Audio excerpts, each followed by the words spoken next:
don't know.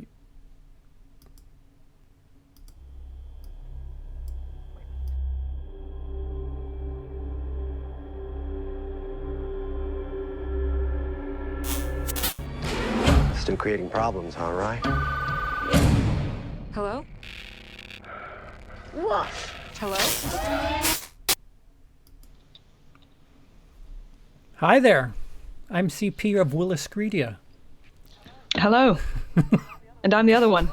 Welcome to our live stream for discussing the Black Christmas remake, which came out very, very recently, and is the second remake of this. It's not even a franchise. It's a single movie that has been remade twice now. There's more remakes than there are sequels of this. Yeah, which is kind of strange. I don't think there's any sequels, are there? No, they just keep remaking it. Black Christmas, Black Christmas, Black Christmas. It's quite strange. I can't think of anything else that's been done with, except for, classic public domain stuff like Dr. Jekyll, Mr. Hyde, that kind of thing.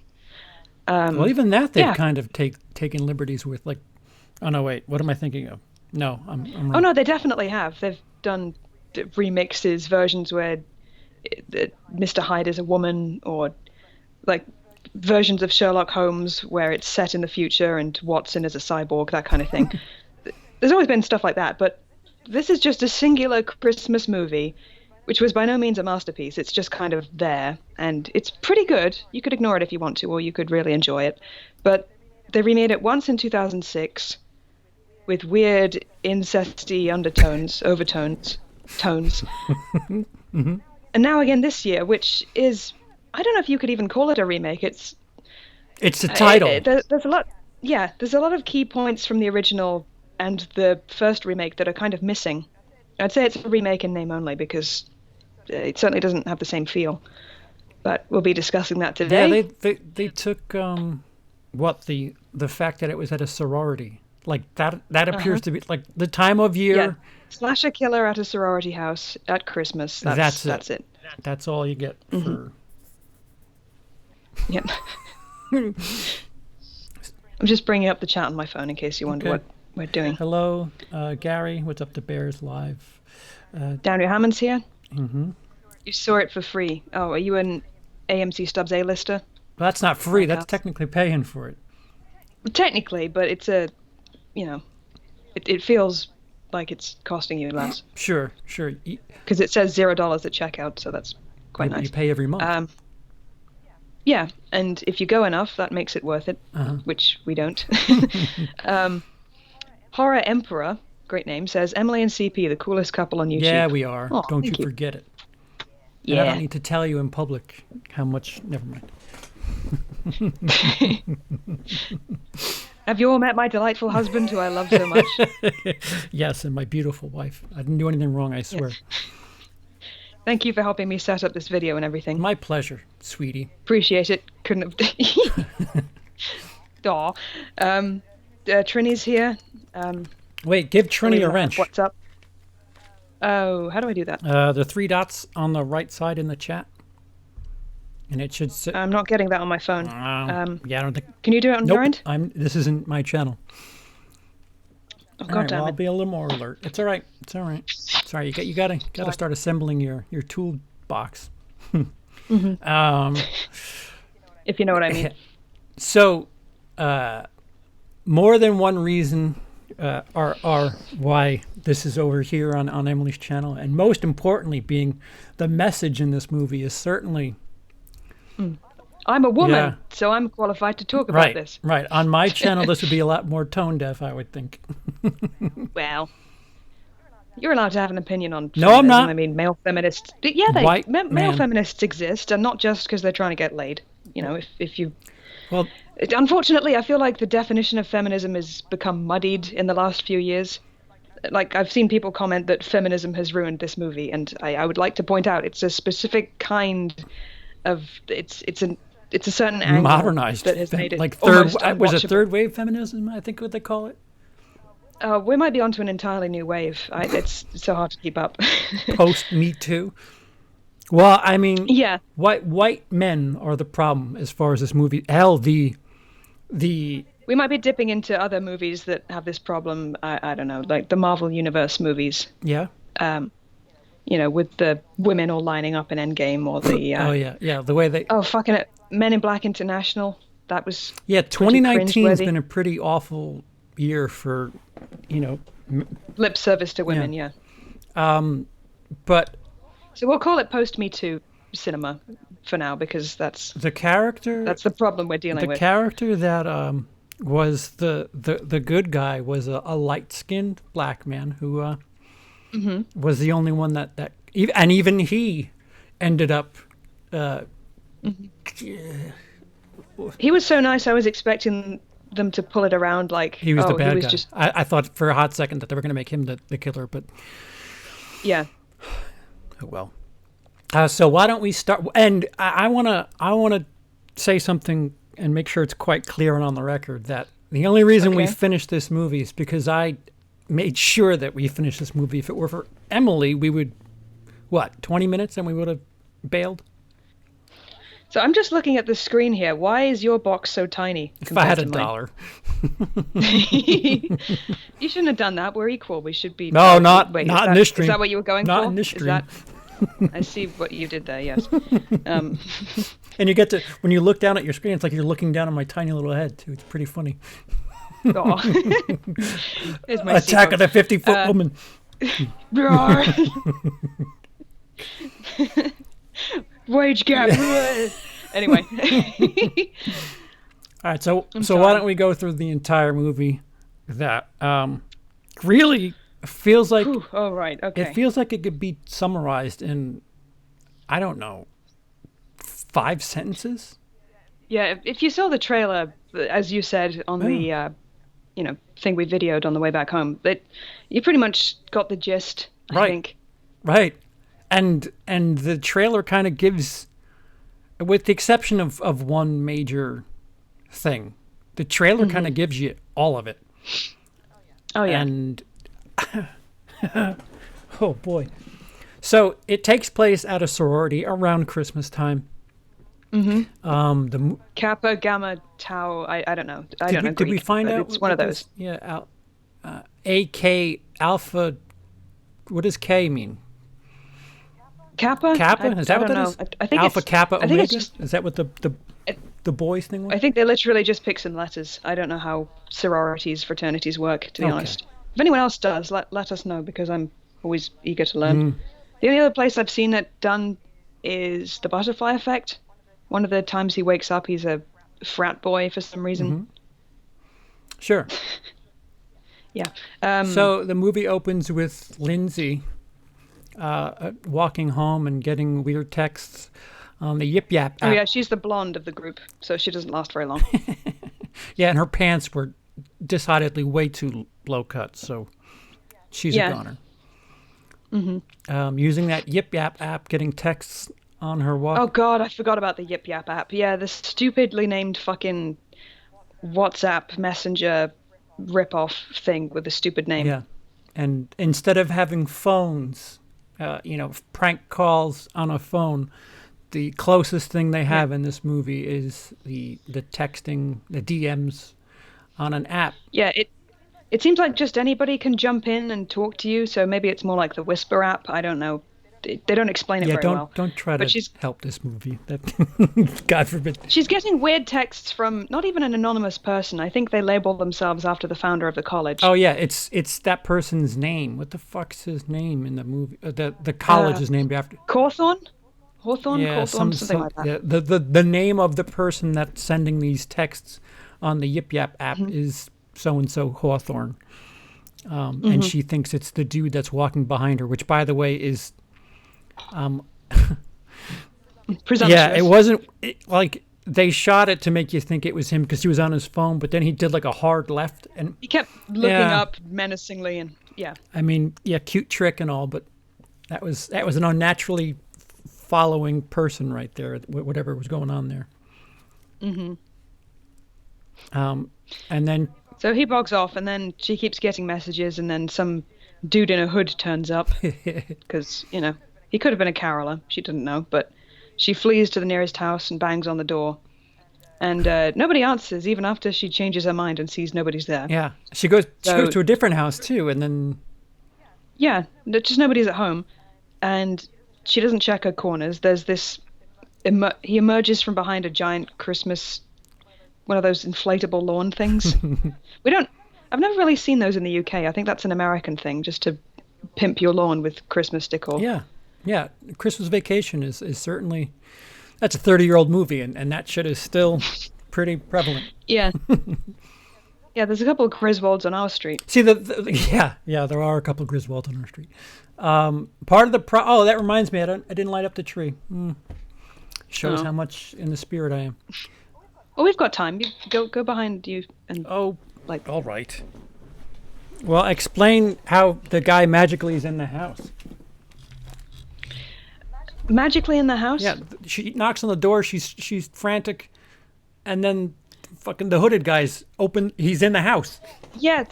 Yeah. So that happens. She gets offed. There's some scream.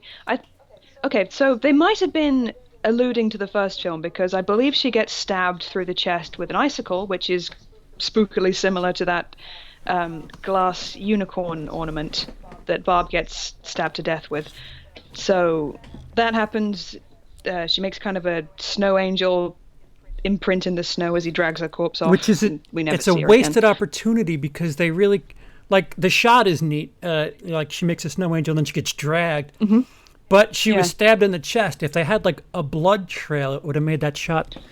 Yeah, oddly bloodless, which leads us on to the next point. This is a PG rated PG-13. movie. PG-13. Okay, so you kind of need your parents' permission to turn up if you're like 12, but no, they'll just sell you tickets. Yeah, they don't give a shit, do they? So this was probably a bad idea.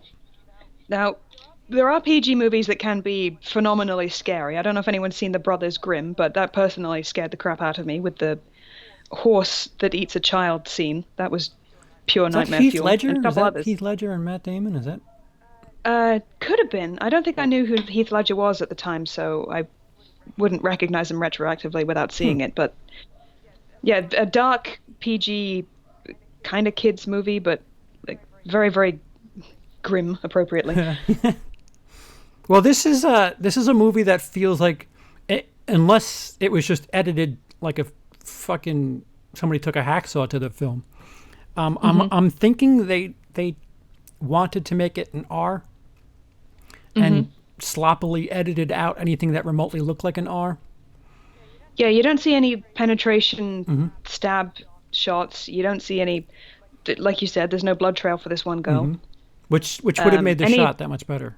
Like, any sexual stuff is merely implied, which is odd considering that, you know, sexual assault is a plot point. They could have gone really hard with that, like made it. No pun. They could have done that, but they didn't. Yeah, I think it was a mistake. For slasher movies in general, you expect to go there and you expect to see some kills, and given the setting, they could have been appropriately Christmassy if they wanted to. Yeah, it's just lazy. There's a whole bunch of nothing. So within the first 10 minutes after Lindsay gets her little snow angel death, we find out that we open in the girls' living room at the sorority house, and the first thing we see is someone's backside walking across the room, so that's appropriate. That's the last time you're going to see anything remotely sexual. Yes. Now, the fashion in this, you were very quick to note it's not the most appealing. Yeah, no, for a good 5 to 10 minutes, I thought this movie maybe took place like in the 80s or something, because all the girls were wearing like mom jeans, like they had really high-waisted pants. Yeah, and they weren't like appealing. And I'm not saying that because I was looking for it, but it was just all the women dressed ridiculously frumpy in this movie, and it like deliberately not sexualized, except for the one scene which we'll get up to. They're all wearing like sweaters, like indistinct, just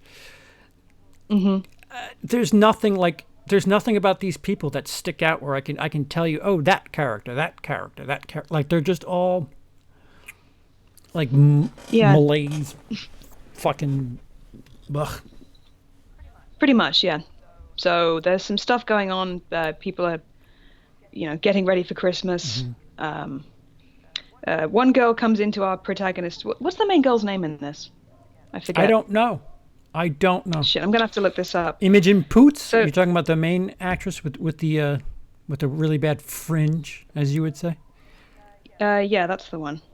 Black Christmas 2019. So she's in her room, doing whatever, and her friend comes in and is like, "Hey, I can't find my Diva Cup," and she's like, "Oh, hey, you can use mine," which is inappropriate. And then she proceeds to wedge the thing up her vagina then and there, which I'm pretty sure you can't do. Just the angle of it is very wrong.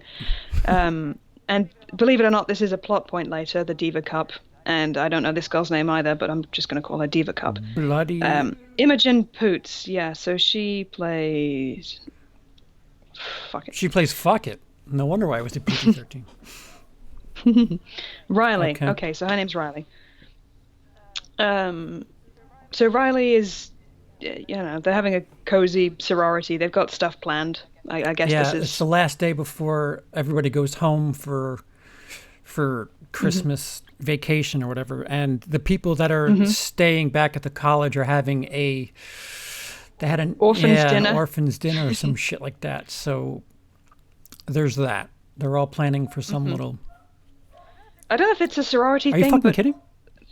The fucking dog. It's 10:17 p.m. It's 6 o'clock in the morning. It's 10 p.m. Like what? Yeah. I'm gonna watch TV at 2 o'clock in the fucking morning, like Dolby Surround. You usually do. Well, 2 o'clock in the morning, I'm gonna fucking put on Saving Private Ryan because this is horse shit. Maybe that will make the dog bark worse. Emily, please explain what a Diva Cup is. Did people really not know? Ben is asking. Ben is genuinely asking what a Diva Cup is. It's a blood catcher. Yeah. So when you're on your period, you could have like sanitary towels. You could have tampons. There's a couple alternatives that have come up recently. Like there are period pants, which they're like regular knickers, but pants. The gusset is extra absorbent, and at the end of the day, you rinse it out and you hang it up to dry on your shower rail, whatever. And it's pretty good if you don't like the feel of pads, but you still maybe are attracting stray dogs. I don't know how that works. It's not that much different from pads, but not for everybody. Maybe that's why the dog is barking. Do you have a period pants on? Is that what's going on? That's a secret. So, and a Diva Cup is a little silicone cone-looking thing, like the goblet of a wine glass shaped thing, and you poke that up your vagina, and it catches the whatever is going blood. I shouldn't be furtive about this, but I am. I don't want to gross people out. Tina's saying no sane girl would share a Diva Cup. Exactly. Yeah, that's even if you've cleaned it, that's a no-go. I feel. Yeah, that's really some trust right there. That here. That's a little too feminist. Bleed into this thing that I will put into my body. You ever seen those feminists self-proclaimed on Instagram who want to make a statement about womanhood by bleeding through their pants and like it's nothing to be ashamed of? Look, free bleeding. Were they red pants at least? I don't. Usually white. Oh, what the fuck? Yeah, that's the thing. Yeah, I'm gonna shit myself because you can't restrict me to your public bathrooms. I'm gonna do it wherever the hell I want. Just pull a blanket in the theater. Yeah, that's pretty gross. All right, so we've. Yeah, it's not hygienic. I wouldn't recommend it. Yeah, so it's a little. The Diva Cup scene happens, which is very important. Is it though? It's just like a thing of passing. Like It turns out to be a totem or some kind of personal voodoo shit later. Oh, right.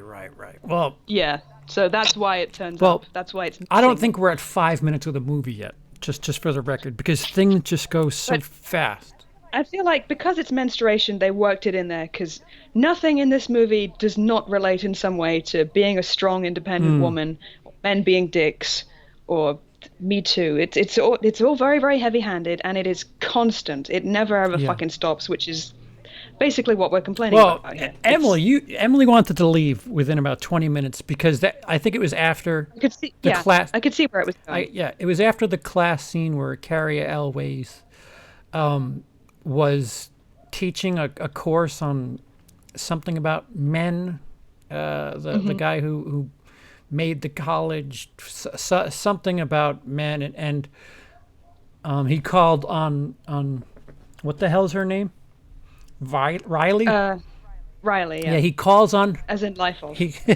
he calls on her, and she guesses that the author of the That he was making a statement about this or that, and he said, what makes you think it was a dude? See, I'm progressive, and I don't deserve to be fired for being a sexist piece of shit. Yeah, and then we find out that they're one of the members of the household is petitioning to have him fired, removed. What the fuck?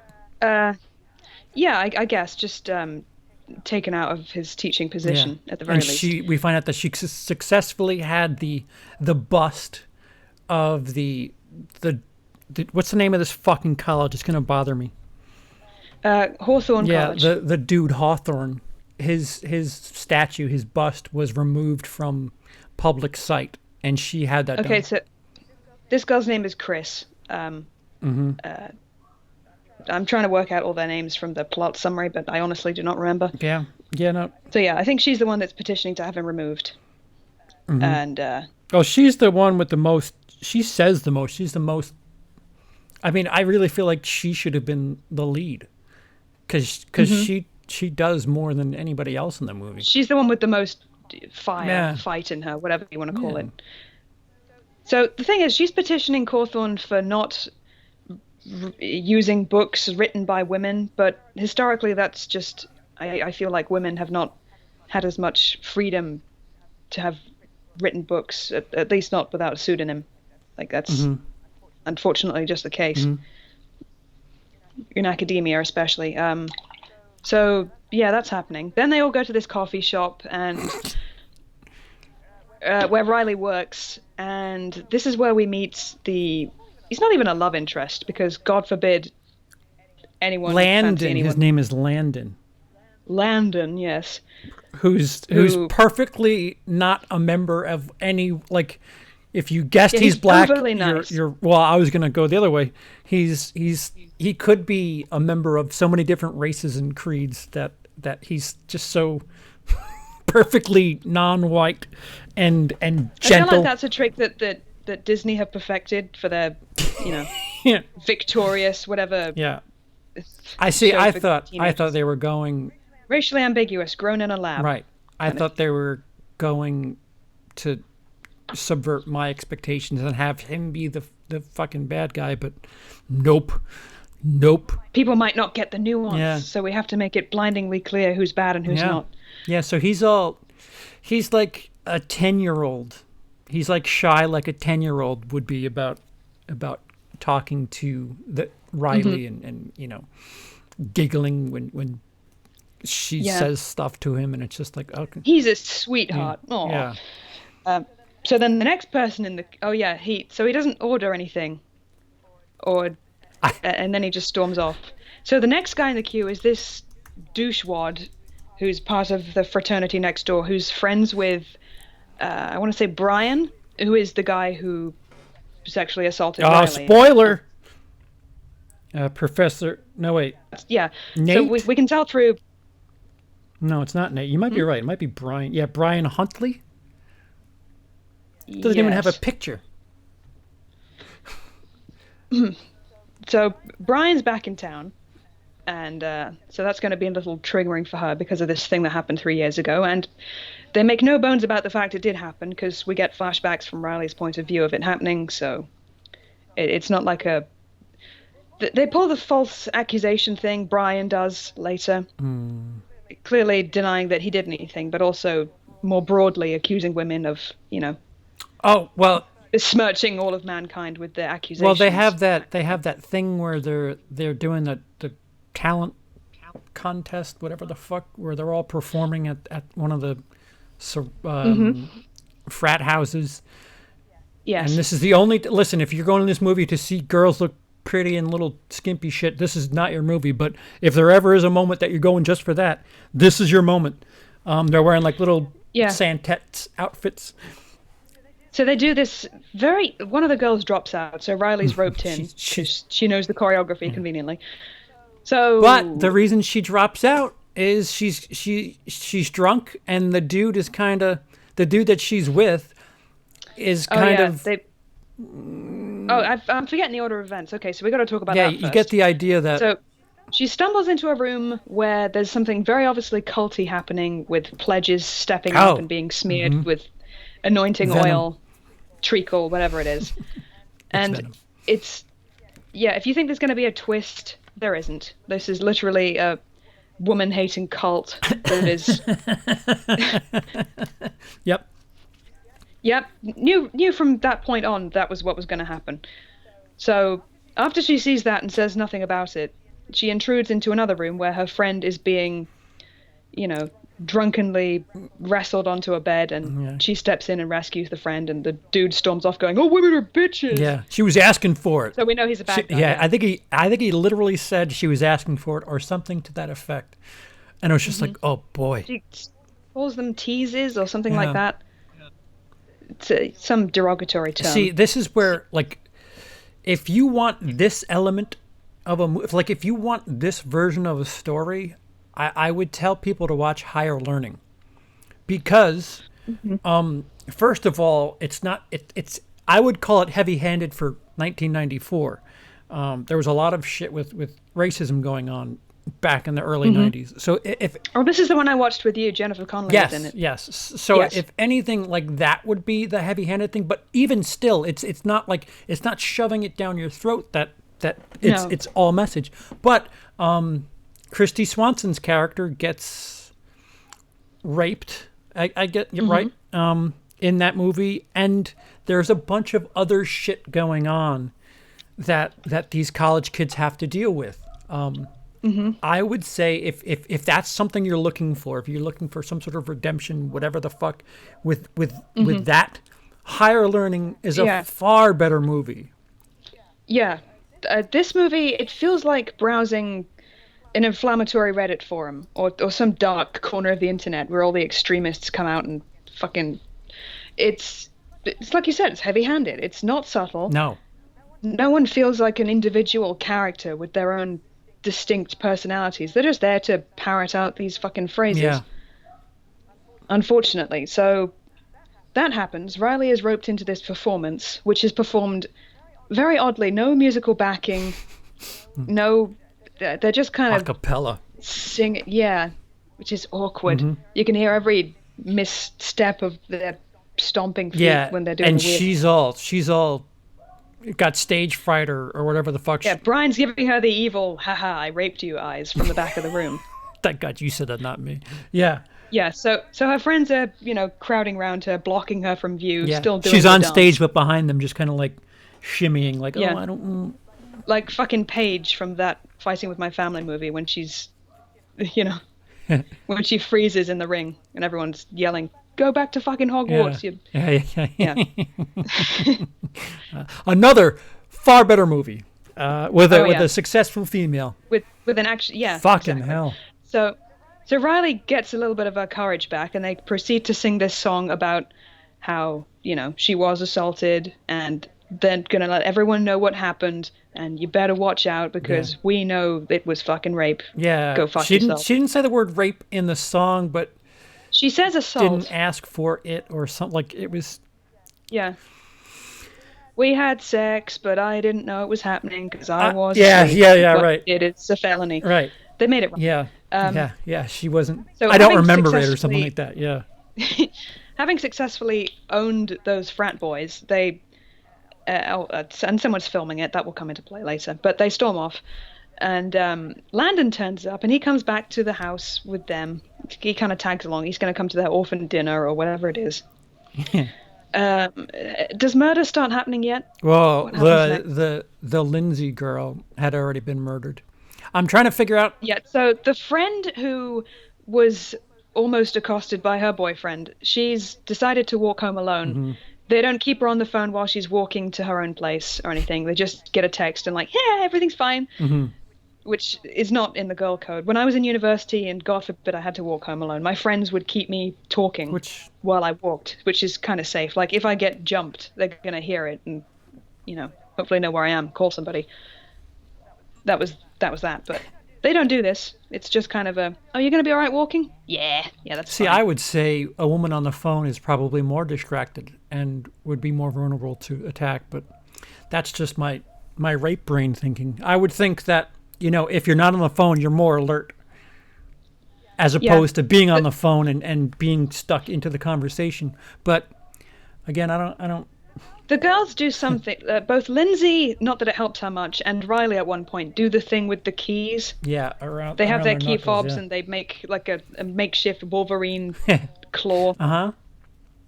So that if they have to hit someone, they're gonna fucking kill them.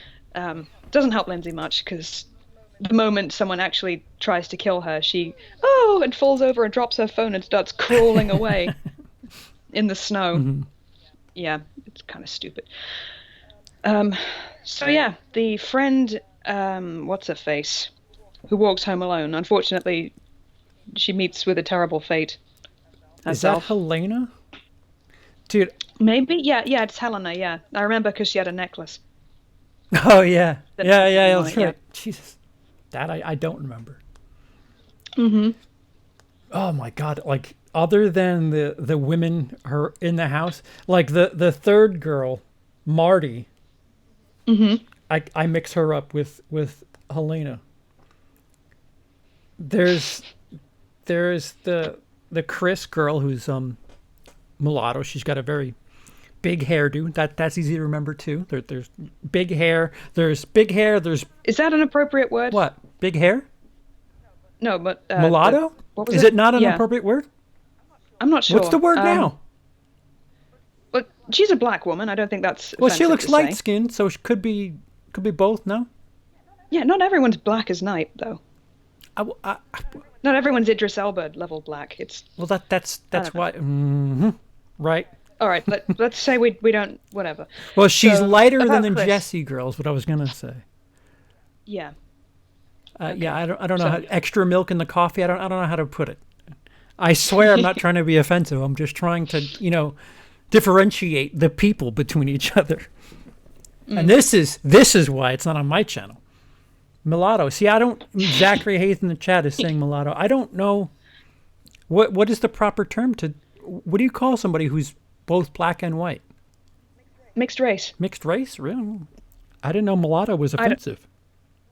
Well, I'm not entirely sure it is, but words change and evolve. Like you don't say half caste anymore. It's just. What does that mean? Wait, hold on. What's half caste? It means the same thing. I've never used that term in my life. And I can confidently say that. It must be nice to have such much unlike other words. I mean, I don't want to come off all SJW, but yeah. Well, that's part of the problem with this movie. Like, I'm on board for you want to tell a story about how shitty men could be, how shitty what's that P word to describe men as a whole? Patriarch. Yeah, if you wanna subtly tell that story, I'm on board. Listen, I get it. I mean, how many movies do I watch where a white man is the bad guy and enjoy the time? I'm okay with it. Just don't start with like, here's the message, and we'll try to figure out the story to work its way into our message. Do the story first, and then find a way to get to the message. Yeah, exactly. If you want a message movie, that you could make a documentary type. Exactly. If you're so worried about this being real and making sure you speak to a certain element of what's actually going on, then make an actual documentary. Like, this is supposed to be fiction. Like, here's one of my problems with this movie. That like the evil dude characters are not subtle. Like, sexism is a subtle thing. It can be. Again, not to go all microaggression on you, but they're so heavy-handed with it. They're all like, yeah, kneel, bitch. But a very small minority of people actually talk that way. It's making it an extreme that like it lessens the impact of Sure. smaller examples of sexism, the everyday stuff that maybe we should be talking Right. about. If you decry all men as women-hating bastards Yeah. in that kind of extreme, then it's like the same thing when you see those domestic violence PSAs. It's all punching you in the face. It's never the smaller stuff like controlling your finances or like fucking like a Pure Flix stopping movie. you from Pure Flix. Yeah, well, that's another live stream all by itself. We need to talk about the fucking what's the name of that movie? Unplanned. We've had a discussion which is more heavy-handed, Unplanned or this, and it's really unfortunate that we have to have that discussion. But they're that close. The problem with these two movies is that it doesn't allow any discussion. It tells you what to think. Oh. It tells you what's the right way to go, and it's not subtle. Oh, and there's that one argument that happens. It's not even interesting as a movie. It's just I'm getting all ranty now. Well, yeah, we have a long way to get to that argument that happens where the person has a point, and you're like, but you're kicking him out. But where's the horror movie? Give me some Christmas. Give me some stabbing. I don't care. Just fucking an interesting character. Can a character be interesting, please? I don't. Oh, fucking hell. But yeah. Okay. So where are we in the movie at this point? You know, the guy. So fuck. What's his name? Something horrible has happened to Helena. They're back in the kitchen. They're all getting weird messages from. Landon bumps into them, and this is when he says that he doesn't use social media. Or anything like that, right? Fucking creepy by right, itself. that's where I'm like, oh, good, they're really gonna. And listen, normal horror movie tropes, like they're just checking all the boxes. Oh yeah, this he's off the grid, he's weird, he's too nice.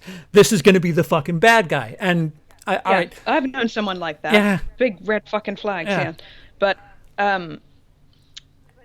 he's not the bad guy. There's no twist. There's no surprises in this movie. Right. I love a twisty movie, but this just isn't it. But okay, so the girls are being harassed over message by this. Yep. Supposedly the college founder. He has the bust as his profile picture. He's sending them weird, creepy messages in rhyme, and they're like, "Oh wait, where's our two friends? This is getting a bit weird." And I'm not sure at what point she goes to campus security, but that happens at some point. Oh yeah, that's. Far later in the movie than it happens. That's the other thing. We just literally watched the 1974 version right before. Yeah, I dropped in about halfway through, but I have seen it before and I reviewed it. You can go find that on my channel. That's why you're already here. The Black Christmas review from years and years ago. I don't even know if I had a proper microphone set up for that review, but it's there. Well, when this is done being public, make sure you get a link to. You could set up the fucking tags. And, oh yeah, definitely. So just click the thing. Have we been ignoring the chat? I feel like no, they're just saying. So he said, Pete said pedophile. Oh, patriarchy. And Zachary Haith says, I don't know. I still use it. I'm black and white. So thank you, Zachary. You're going to be my go-to if I get in trouble. I wanted to make sure because like some people don't like the use of the word queer, even in academia, and I'm queer myself, so that's. I don't want to tell you can't be offended by a word. I personally am not, but I want to. Right now, I see now. As somebody who's stepped into many a bucket of syrup in my time, just because a word offends you, you have to equally give somebody some rope because some people just speak a certain way and don't know. Yeah. They're not trying. Isn't there a Patton Oswalt bit like it's more how you feel in your heart than your words? Right. Yeah, he go. I'm not in favor of same-sex marriage or. Listen, if two fags want to get married, that's fine by me. Like, yeah. To a certain degree, it's more about your attitude than the exact word. Words are just sounds. And that's what I subscribe to. At least in my view. And I've been called some horrible things, but some people just don't know that things are offensive, and you know it's a learning process. There's no ill intent, but yeah, that's what I mean. Yeah. Felix says, I'm offended by your offense. We've come full circle. Offenseception. So the thing that happens where they report the girl missing to the campus police happens really early in the 1974 version, and it sets up why they're looking into the calls to the house, which that is not a thing in They're this pretty movie. sensible about it. Even except for Bob calling their address Fellatio 20880, which is just silly. That plays. Yeah, see that. I think she's hungover. That's a joke that would have been fine here. Fellatio. The word fellatio is, it's Latin. not a curse, but that plays into, in America we used to have 2 letters and then the 5 digits. So Klondike 5 was like 555, and then the 4 numbers at the end are Murray Hill 7. Like the phonetic alphabet kind of thing. Yeah, it was either the first 2 letters were the numbers. So. Oh yeah, I know what you mean. Yeah, the number pad with the letters on them. So it was 2 letters that were numbers. I don't know why the fuck they did that. I really. Oh fuck! I remember back in the day with my phone that I had to stab a number 3 times to get a certain letter. I'm glad we don't do that anymore. It's something like that, like. But yeah, so that was a good joke. But that is in the 1974 version. Not, the differences between those 2 things. It does happen in this movie, but the report to the security happens way later in this remake than it does in 74. And 74 sets that up, and like it's this long thing where they're tracing calls to the house, and like you get the 1974's Black Christmas is the calls are coming from inside the house. Like that's what fucking people remember about Black Christmas. And they don't touch that at all in this movie. This movie is just men suck, fucking girl power. That's all this movie is. I don't know why they take that title. I'm sorry. We probably won't be talking much about the 2006 movie. I don't know if that did incest, yellow skin. Yeah, it was extremely Christmassy. I'll give it that. The color, the color palette was kind of fun. Yeah. The final image of the movie, how they dispatch with Billy, impaled on a tree while the lights flash his shadow in different positions across the ceiling. That was nice. Yep. Not my favorite movie. I'll just say the 06 remake. Yeah. I'd rather watch that movie than this one. At least that one had visual I'll interest. I'll give you that. Interest. It had good kills. It embraced its R-rated goodness that deserves to be when you're talking about slashers. Zachary says, was there a landline in this? I don't think there was, right? No, I don't believe there was. No. We got to modernize it so everyone's on Yip Yap these days. Yeah, she gets one call that is kind of staticky. It's a little bit crackly, so you think it's going to be Billy, but there is no Billy in this. So basically it turns out to be Helena's mom calling her while they're out Christmas tree shopping. Right. At one point, a girl says, "Oh, let's just get a big tree. It's on my dad's credit card, whatever." Oh, yeah, that's another thing too, where it's just like, wait, that's a strange thing to include. Why that? Yeah, shouldn't you have your own high-powered job on the side or something? If this is excellent point, Emily. I'm so glad there's times where I think things and then it comes out of your mouth where it's like, good, the fucking one with the vagina said it. But you're absolutely right. Like, wait, why are they? Like, if the message of this movie is all men suck, then like I guess the joke is, haha, I'm using my dad's credit card and another man to fuck over. It's like the kind of thing my mom used to spout. Like, it's my prerogative to, milk a man out of his money, and like it's men play the game, women know the score. Tricked him. That kind of thing, which I thought was kind of deplorable, but what? Wait, hold on. That's what it reminded me So the of. one thing that we haven't mentioned yet, one of the girls has a boyfriend who kind of hangs out with them from time to time. Is it Marty or Jesse? Marty, yeah, I don't think he's the one. No, that Marty's a she. The brunette, right? The brunette. Unisex names, yeah. The brunette has a boyfriend. What the fuck is his name? Is his name Nate? Possibly. Fuck. He looks very similar to. They all look the same. Emily. He looks like Brian. Anybody who isn't Landon looks like everybody else. They all look like, Am I being racist against frat boys? Yes. Yes, you are. Very similar in the face. Let me guess, you're on the lacrosse team? They all have that same slimy smirk on their face. Yeah, we're fucking. We have balls. Blue eyes. I was born with a silver spoon in my mouth. Yeah. He was born just covered in silver. Look at me. Let me ask you, as the straight white male, is there ever a point? Pete Callan said something clever in the chat. Sorry. What? As a straight white male, he says, "So all these women are yip yapping, typical sexist bullshit." So, is there a point where the message gets lost because you, in turn, are being sexist and stereotypical? Like, if you're stereotyping Kind of like white men at some as point, four-letter Marty named says, guys with blue eyes that all, So at some point, Marty says, "You shouldn't have done your dance. It was humiliating to those of us who, aren't rapists." And he gets called out like, "Did you just seriously say not all men?" yeah, no, it's not Marty. Marty is the female. Call him Nate. Well, her boyfriend, whatever We'll his call name him is, Nate the for the, conscientious objector, yeah. yeah. So, there's a, So they have an argument and break up on the spot. no. That's way later in the movie. They're man, is this movie that empty that we've just fucking eroded through the second act? What happens in this movie? So she turns up. Carrie always comes back at some point. Oh yeah, because she's locked out of the. Their frat house or something. She needs to get in. I Yeah, don't she's know. trying to add I up don't know. what's going on with the.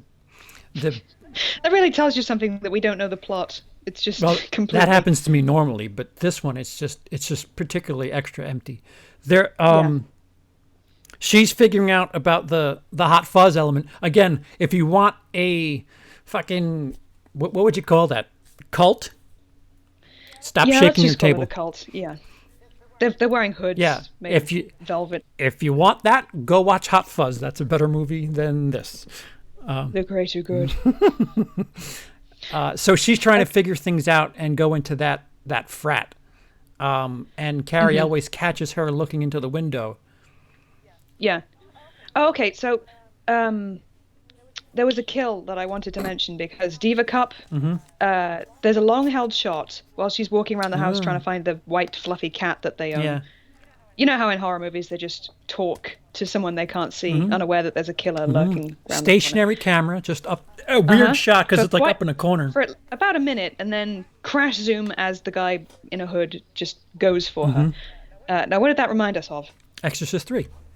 Yes. So I feel like Jason Blumhouse whoever put this movie together, they do at least have some love for the craft. They recognize they've seen some horror movies.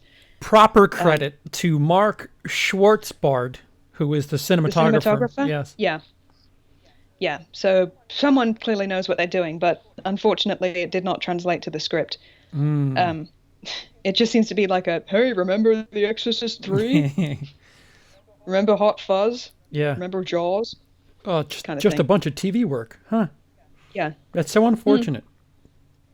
Yeah. Now, as we rewatched the Black Christmas 1970, what was it? 1979? 4. 1974. Yeah. That had a few crash zooms in it, but they were a lot slower. Well, the So- cinematography was leaned on a little bit more too because you had the POV, where it had a bit of a Yeah. fisheye look to it. When you were in Billy's perspective, you had that POV. Yeah. A lot of weird zooms, like you were. What the fuck is the word that I'm looking for? Fuck, you're in the bushes. What the fuck's? Deep focus? Nope. No? Man, fuck, I forgot. Man, my brain is broken. Well, there's this. And I think it had to lean more heavily on the visual element because there's no score in Oh the yeah, original. it's There's a little some devoid of. piano. There's a choir that turns up to sing Christmas carols. It's a very quiet movie, quite slow at points, unlike this fucking thing. Yeah, no. 2019 is like you could summarize it in 2 minutes, and they did. Go watch the trailer. Sorry, guys, about the microphone. My hair's getting in the way. I'm sorry. What were you saying? 2019. Yeah, if you want an abridged version of this movie, minus the twist, it's the trailer. The trailer is the movie, without the Venom twist. Yeah, and you don't see the Santa baby outfits. That's about it. Which ironically probably would have got some asses in the seats, but I digest. Mean Girls did it better. Yeah, pick the thing that you want to see. Another movie did it better. That's all I have to Yes. say. Anything that you enjoyed about this movie, another movie did it better. That's all.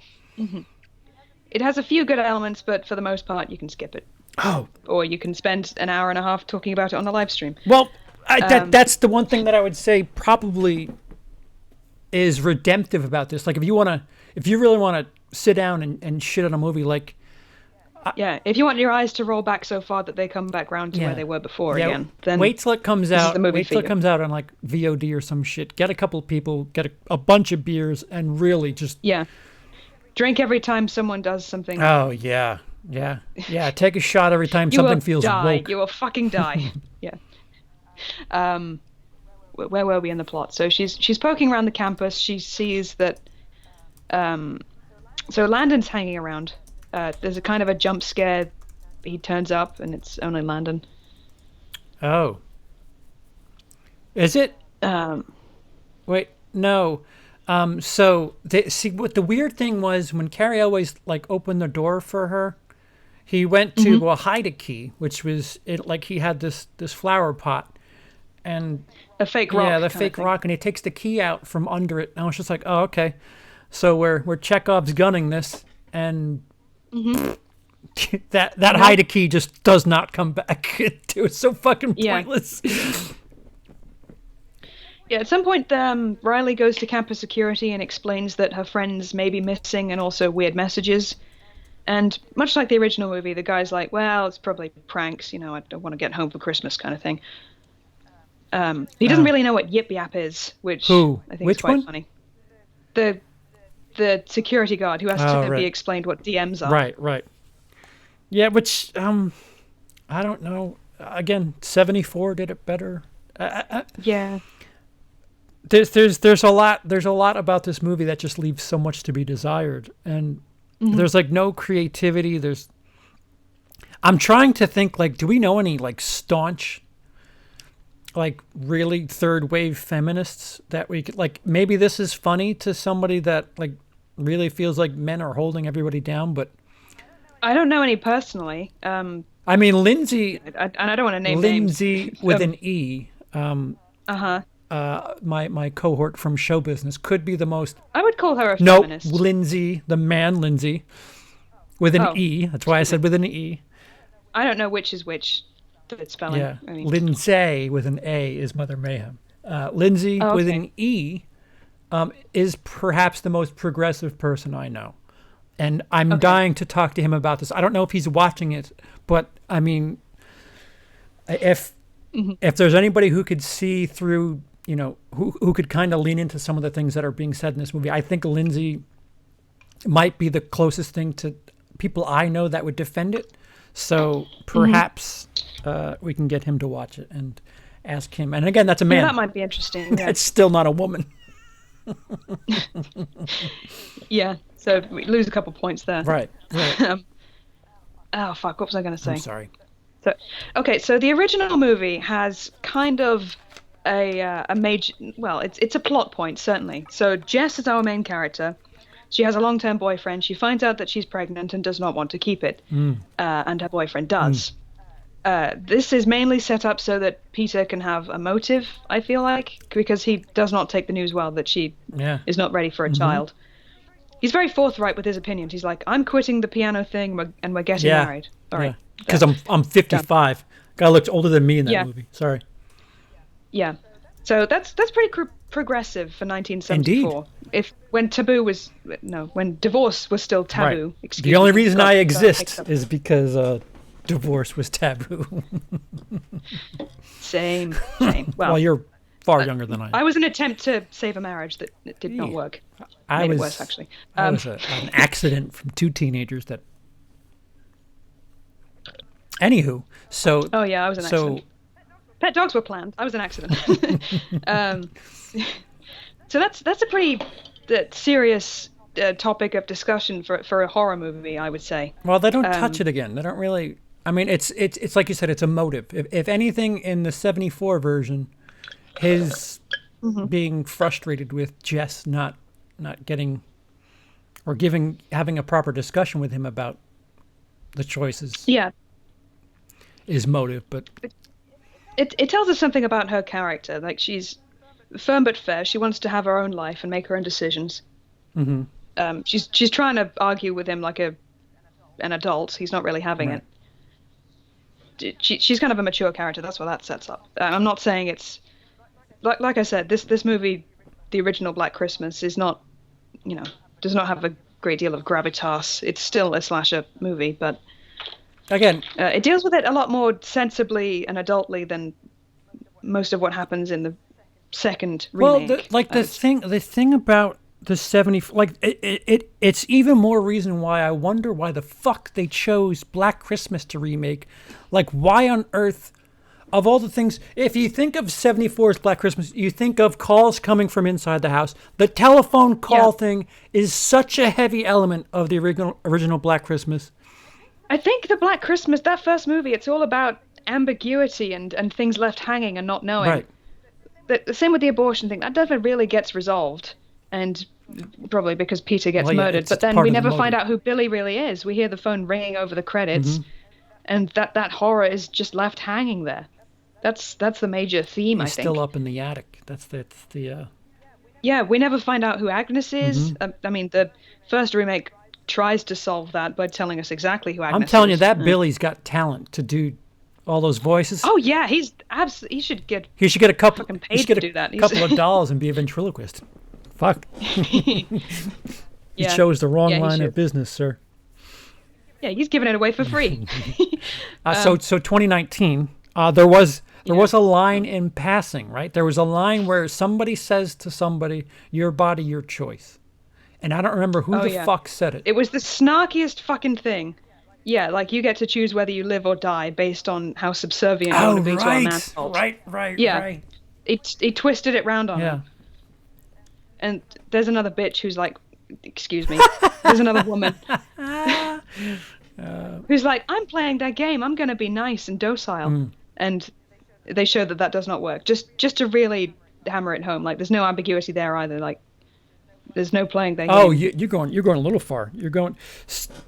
Yeah, that's third act stuff. Yeah, getting ahead of ourselves. So, where are we in the? Dude, I don't know. Like, women going missing. So at this point, Riley's getting a lot of harassing messages, and she's like, "Hey, Chris, I know you're like a warrior chick and everything, but I'm getting harassed a lot. I don't like it. Maybe it was a mistake to sing the song." And she's like, "No, we gotta come back even stronger. We can't let them win." Oh, and somebody suggests that they take the video down, and Riley finds out. Oh yeah, it's gone viral, by the way. It's got more likes in one day than we've had in our entire YouTube careers. Well, speak for yourself. All I need to do is put up an impromptu stream and watch all the clicks come through. Anyway, so at the tail end of the video, after they've done their Santa song, Riley is heard saying that'll teach him to rape women. Yeah. And so everyone's up in arms like, that's defamation of character. You can't just accuse people of that because no one took you seriously when you reported it, so that means you didn't do it. Kind of thing. Fucking statute of limitations. Yeah, so she's nervous. She wants to have a quiet life and forget this whole thing ever happened. Riley's not about that. Chris is not about that. So they have an argument. This is when the boyfriend of one of them says, "Hey, not all men." Yeah. And he gets dumped on the spot. Well, yeah, he actually has a decent point too. Like that was the frustrating thing. Like they could have gone places with that discussion, but yeah, he has this dissenting opinion. Like, hey, I don't want to be lumped in with people who have actually committed a crime. Like you've got a sweeping generalization going on here. And then she kicks him out. She literally kicks. They're like, yes, all women, and they throw him out. They totally did the. Like, I'm so thankful that this movie takes place in a college because colleges are notorious lately for just not having people speak at their colleges because they don't agree with what they have to say. And that's such fucking cancel culture. That's such a pig-headed thing to do. Like, all right, so you don't agree with somebody. Who the fuck cares? Like, maybe they should be celebrated for having a different opinion. Exactly. Like, I don't understand this. I mean, I feel really old saying shit like this, but these kids today with their fucking, that's not my opinion. I don't want to hear it. You're blocked. Like the fuck. And this again, it's hard to have a discourse when the other party is not allowed to speak. It's just not. The fucking thing about this is it's not based on a true story. This is fiction. The thing that you do that makes art great is fucking conflict. and they just Yes. shut it out. Like it's just, what the fuck's the point of this movie? There's no conflict. It's just fuck men. Yeah, if he has the opposite opinion, they got to make him unequivocally the bad guy, so that it's fine to kick him out. Like he called her a bitch, whatever. And he didn't call her a bitch. him. He was just like, actually. And she's like, you know what? Not today. No mansplaining allowed. Get out. And then that was it for him.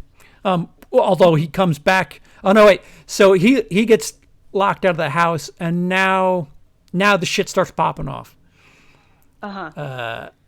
So someone gets, and okay, I thought this was quite well done. All of a sudden, someone gets shot with an arrow because a guy has entered the house, and it comes out of fucking nowhere. I quite like that, to be honest. Okay, there's your one. I like some cinematography work done in the movie.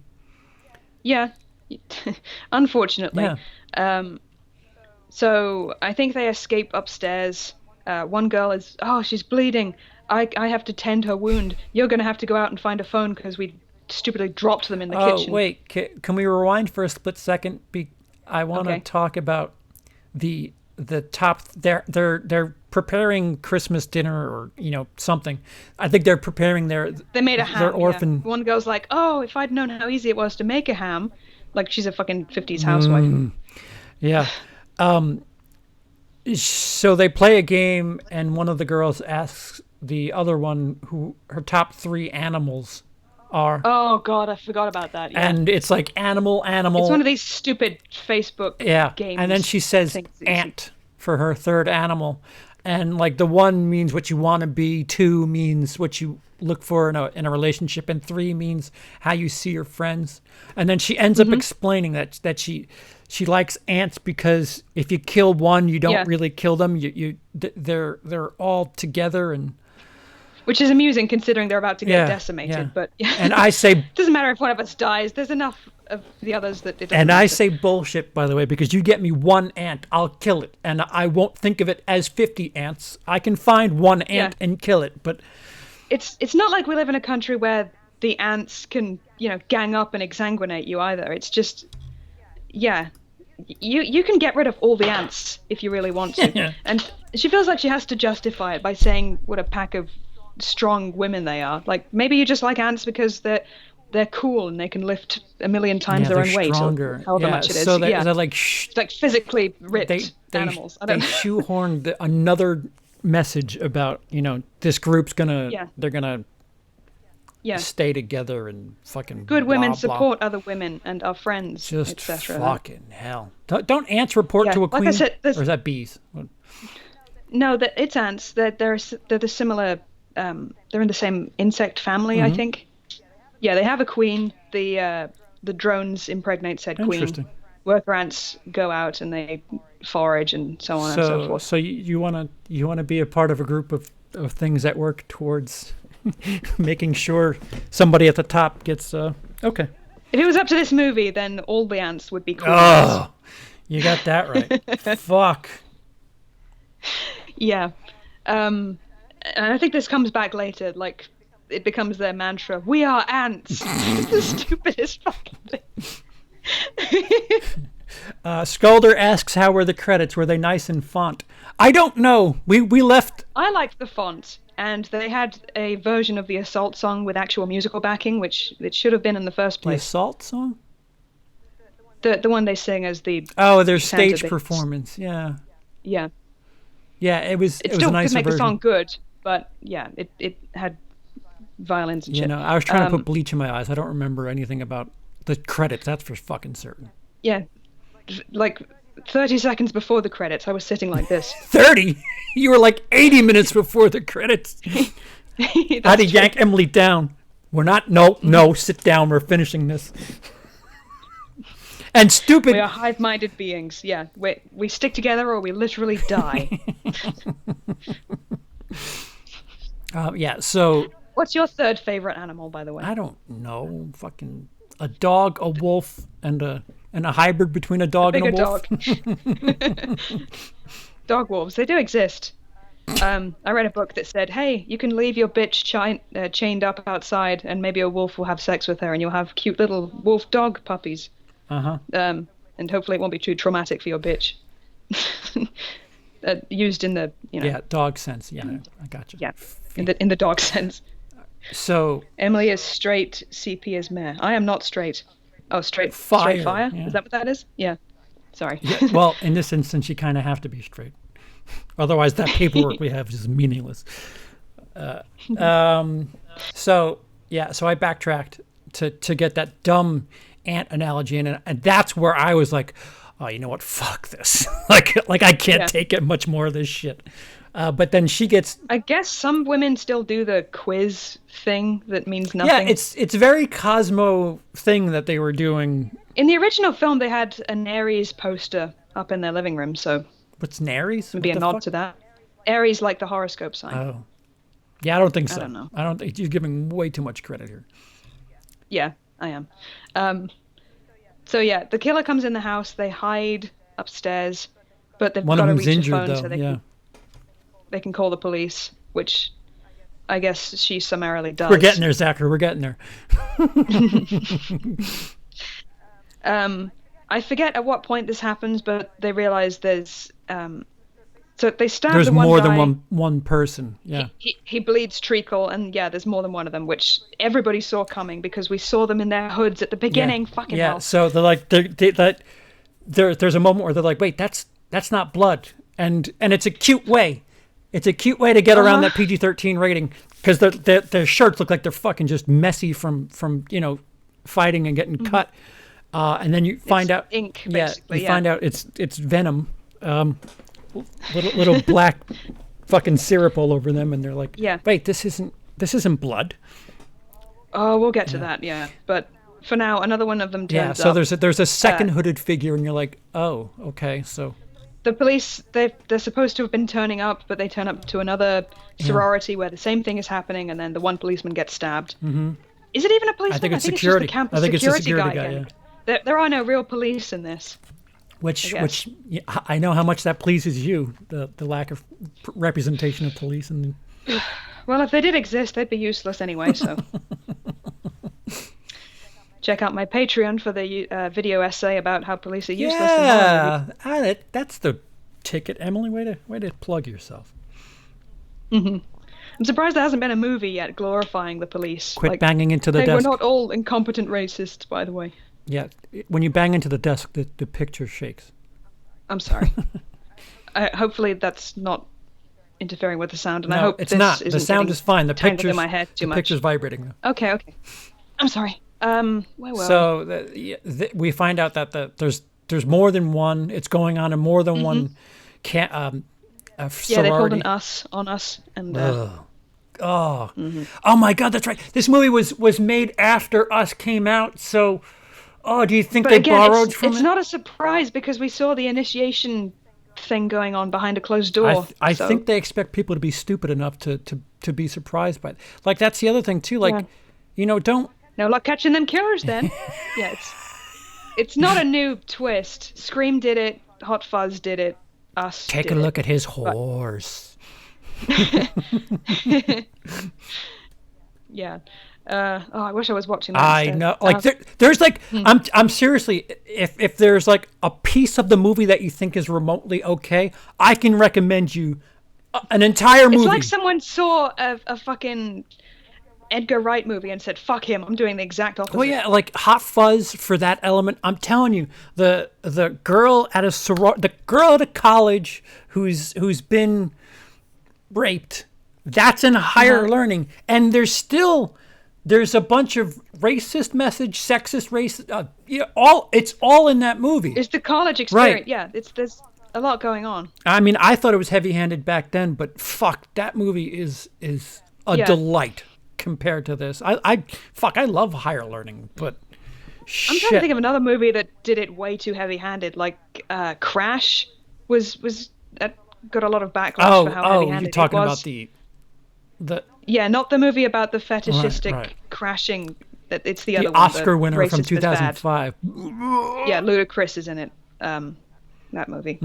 That was pretty heavy-handed. At least it was trying to, I don't know, show different sides to every story. Well, there was more than one perspective going on. That's where I would suggest higher learning. Higher learning, you have, John Singleton essentially shows that everybody could be hated for their own little thing in higher learning. You have white supremacists. You have the black guys who are I forget what their deal is. They're being held down by they're being harassed by the white supremacists, but the security at the school is racist towards them, and they're actually bullying one of their roommates, and then the girl who gets Christy Swanson, who gets raped, gets hit on by a lesbian, and like there's all these little things where it's like, there's so many different elements of higher learning. Maybe there's one thing you can latch onto. At least this movie, you've got no fucking chance. And it's not cynically done either. It's.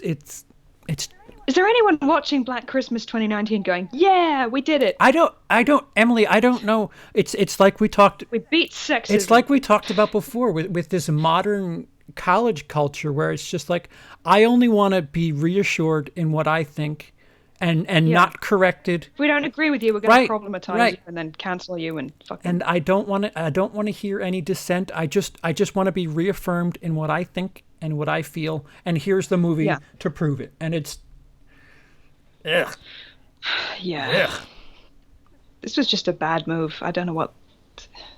No, I don't know what painful. they thought the outcome would be. It's painful. And I'm looking at my list for 2019, and this movie should thank its lucky star. Well, as far as my list is concerned, it should thank its lucky stars that films like Loquisha came out this year.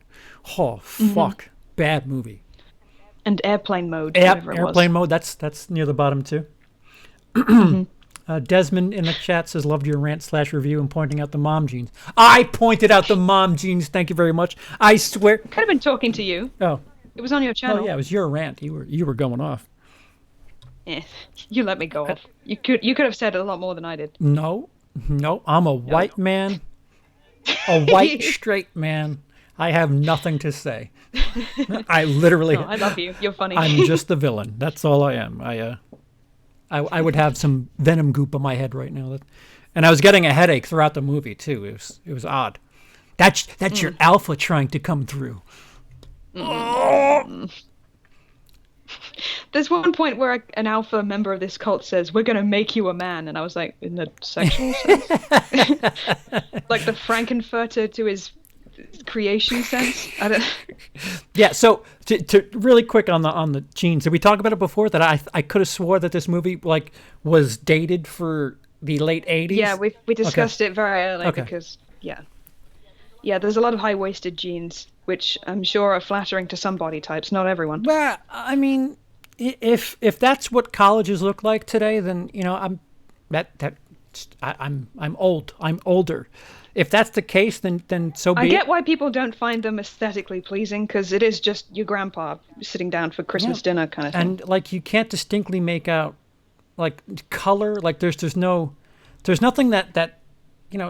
I think it highlights the crotch area in a not very pleasing way. No, that's a what do they call that? The thing in the front, camel toe. I guess if you're getting camel toe through jeans, you've got muffin top. That's impressive, to be honest. When Lara Croft's wearing that weird leather thing, but you can still see her nipples. That shouldn't be. Right. Yeah. But there's nothing distinct. I mean, the colors they wear are bland. The outfits they wear are there's it's just a bunch of. They're deliberately not sexualized at all. Right. But you could have personality. You could wear. Somebody could wear a red or a pink every now and again. Fuck. I'm not looking forward to seeing Birds of Prey, but in this one, Harley Quinn does look like a man didn't dress her. You know what I mean? She's got the quirky pigtails going on. She doesn't have those face framing bang pieces. I don't know what you call those. Her clothes aren't deliberately torn. Oh yeah, no. There's not a she deliberate looks like shot of she's her ass in definitely those boy shorts. Yeah. Yeah. Yeah, it's a lot more. She's still kind of sexy, but she's dressed herself this time around. They could have gone with that, but they didn't.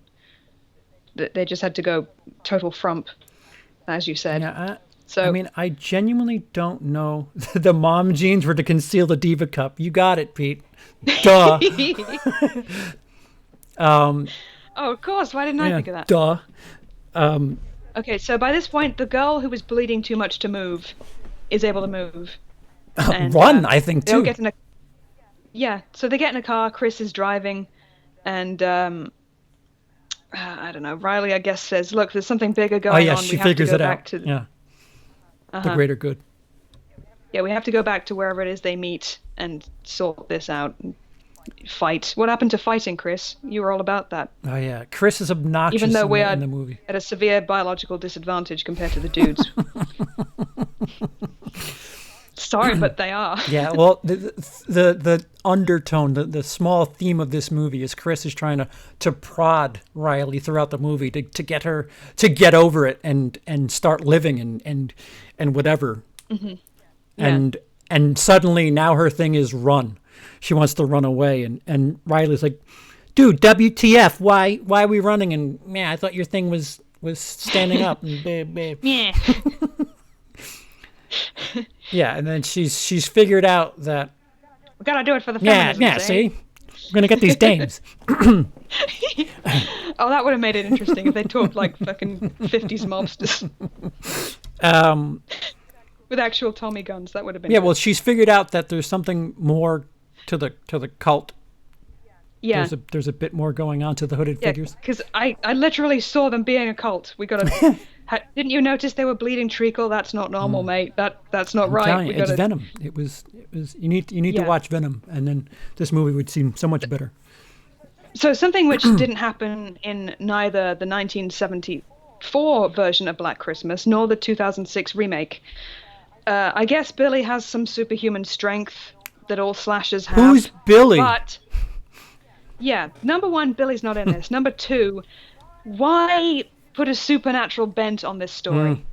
Like, fucking why? It did not need it. It didn't need the cult thing to begin with. But why does the founder of the college grant them superpowers to be alphas and take over all of womankind? I don't know. And we find out that only because the statue was moved to the frat house. Yeah. Like something happens that now his eyes bleed venom goo and yeah. They found out by accident. Right. And something that you noticed in the trailer, which I don't recall being in the final film, was the sign Hawthorne College, which said, "Hey, women allowed since 1960." Yeah, there's a spray painted thing on there that says allowing women since 1969 or some shit. That's in the trailer. That is not in the movie. That sign is clean. There's no spray painted woman shit, which is So I have no idea if this college actually exists or not. It very well could. But if Professor Hawthorne didn't appreciate women, didn't want them around having their own agency, you didn't have to bring them into the college, bro. You didn't have to educate them. Like, all female groups, colleges exist. Yeah. I mean, there's a bunch of things where, like, motive just aren't present. Like, if it's just, because women suck in general, like... Yeah.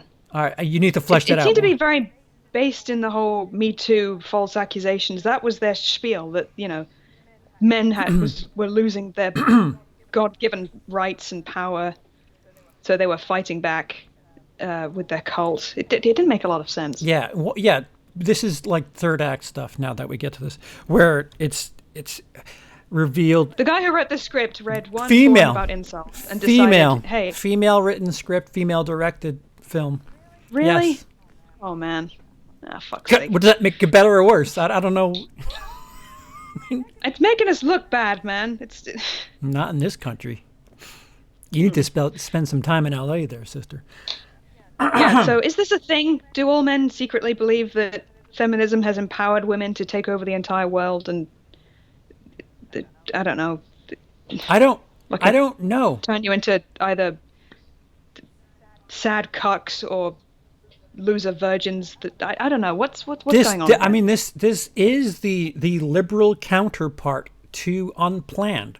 I'm being completely honest. I don't like right-wing messages when they're above a story, and this is certainly a left-wing message above any semblance of story, and it's just horrible. Like, there's nothing to it. Yeah, you hit the nail on the head there. That's about the upshot of this review but thing. like, there's like, you could have made it a dude who you could have made it if it's about Riley and her triggering all of this, then you could have made it some sort of revenge story that I don't know that she barely wanted to be a part of this revenge song that doesn't really do anything. Right. And it's what the fact that that video went she viral. She regrets it immediately. Yeah. That's what triggered all this, because like I'm still missing a motive on much of the motive. If you had it where, because Riley falsely, again, we see flashbacks where she's been raped, falsely accused somebody, and he riles people up, because there is that, like, there's pieces that just seem abandoned, where do you think that film could have been made, say Riley actually falsely accused someone? I don't know, but like, why do that? I think I don't know. But like what I was about to say is, there's that moment where when the girl is drunk and the guy has that, one of the fraternity guys, he's like, well, she was asking for it, or something to that effect. For some reason, there's a bowl of condoms right there. Yeah, that's and he's all like rummaging through. No, get the green one. So like, get the silver one, so you come second for a change. Ha. My mother had this book of bloke jokes that were just all man-hating humor. Like that. So this movie would have played right well to her. Why are men good at making salads? Because they're born tossers. That kind of joke. Right. Tossers. That's not an American term. But if they were going to lean into the man who is falsely accused and doesn't understand that women aren't here to be just fuck toys, I could kind of get behind that, but there's nothing. They just abandon any sort of like little morsel of something they could have built from. Like, there's these like little pieces that just get abandoned. Like, it's just there because fuck stereotype men as much as possible and get to our weird fucking, I don't know. Remember the Stepford Wives? I mean, those men were kind of scarily, I don't know, wanting women to be subservient and preferring another movie that does it better. At least you got a sense that this was a small pocket of fucking bedlam in the middle of nowhere where this had been allowed to happen. I didn't get that sense from the college at all. It just seemed like mankind was being put on blast. Well, if you know what I mean. You know what? If anything, if there's any sort of subtext that I got from this movie, is that fraternities and that culture is poisonous. That's the only thing that because I mean, maybe they are, because it was just the frat and the sorority. There wasn't sororities. Excuse me. There wasn't much else going on in this movie. Yeah, there's no NB ority on the sidelines going. Just regular college students didn't get involved in any of this. Yeah. So there we put more thought in the last 20 minutes than the filmmakers did. Period. So wait, Riley gets, what the fuck's his name? Landon. The dude who's okay in their book. The spectacled guy who's nice. Yeah. Somehow she gets him to go in there and buy her time while she goes and tries to figure out what the fuck's going on. Yeah, something like that. So he gets ambushed, basically. Yeah, he let them use his mixer, his sound mixer, and he sees that it's all covered in beer and gross shit. Goldfish and bits of food, and then he goes around smashing stuff like, "You owe me a new mixer." Oh, hey guys. So I was thinking. Yeah. And then he gets a headache, right? Isn't that what starts happening? Maybe. Yeah. I don't know if he's prone to migraines or Well, something. that's the thing in the movie. Like when their alpha starts coming out, they get that bad headache. I must have missed You that. know, yeah, you don't remember with the high pitched squealing, and it happened like 2 or 3 times. Like that was their way of Maybe I couldn't hear it because I'm a woman. that was their way of being conformed. Oh, that would be really neat if that actually was a thing, because I heard it. That would be funny, but yeah. So their alphaness was being bled out or some shit. And They definitely mention his alpha-ness at some point. Like, hey, we're gonna make you one of us. You're gonna be like a top dog. You're gonna be super duper. Desmond says it's ridiculous how ham-fisted this film is. All the men are either predators or dumb. It comes across as men bad, women good. Yes. I guess Landon fits in the dumb category, or at least ineffectual. I don't know. Yeah, like just pathetic. Yeah, he's nice without having much personality. Yeah, he holds the door open for girls. That's the nice thing. Yeah. And they share a smile when he's holding the door for girls in the coffee I thought shop. for sure he was just doing that to get female attention. What I thought about. But they don't go that route. What I thought about with him was, nice guys. All the shit that I've read on that dumb subreddit for nice guys, I was like, oh man, this guy's totally a future incel. But they don't go that route, because that would have been mildly intriguing. That would have made the audience think. Right. So then he gets converted to their group, and they put the oil on his head, Simba. Yeah. And Riley wakes up tied to a chair, and they explain basically what's going to happen. Of course, the professor who's finna get fired Carrie Elways. is... Yeah. He's been bad the whole time. The... Spoiler. Are you shocked? I can't believe Carrie Elways was bad. Sculder says, so not really a 10 out of 10 film, huh? Maybe 9 out of 10? Right. Yeah, like a 8, 9 kind of thing, yeah. A heavy 8. Yeah, so we can't really relate it to the other 2 films anymore, because nothing from this point onwards is going to be relevant. Right. Because it's not the same film. There's no slashers exactly. It's not... Yeah, now there's... I don't even know what they're trying to achieve. It's just women murdering. And I guess they convert one girl, Helena. Maybe she wasn't... yeah, but... Was that her? She wasn't killed after all? Yeah. But then they kill her anyway, even though she did whatever they said. Yeah, she was the... Like, they said... Don't you want to accept your rightful place? Yeah. They still need us, even if we're not equal. Yeah. And then within moments of her... It just... Yeah, it's like, hey, we've got a personal item of yours too, right next to the Diva Cup. Yeah, and then she gets killed, and it's just like, well, any of that, like, you could have avoided. You made more work for yourself. You could have avoided the man bad, women good. Like, you could have avoided that with having her be a part of the crew, but yeah, nope, we're sticking to the fuck men aspect of this movie, and she gets killed. What was the point of that? Just to twist the knife? She's going to be dead in a second. Who cares? Yeah, a double twist. That whole supernatural element just kind of, I don't know who. Yeah, it doesn't really give them any powers, especially. I mean, no, not that I saw. Yeah, they just think more alpha male. Yeah. I was expecting they do this move and then a shadow hand reaches up and grabs her by the throat. Or use the force or some shit. Man, that would be way better. I was expecting something like that, but no, they just have ink for blood now. That's it. That's their alpha, I guess. Well, yeah, it doesn't, like, when Landon snaps out of it, he's just like, I don't remember anything, and it was so weird, and, like, apparently you're under this trance. Was he pretending to have been tranquilized? No, they get him. I don't know. Get him to be a part of their thing for a little bit, but I don't know how he gets snapped out of it, but... Yeah, I don't know either. Sorry. What? I saw the little CP over your box on the screen.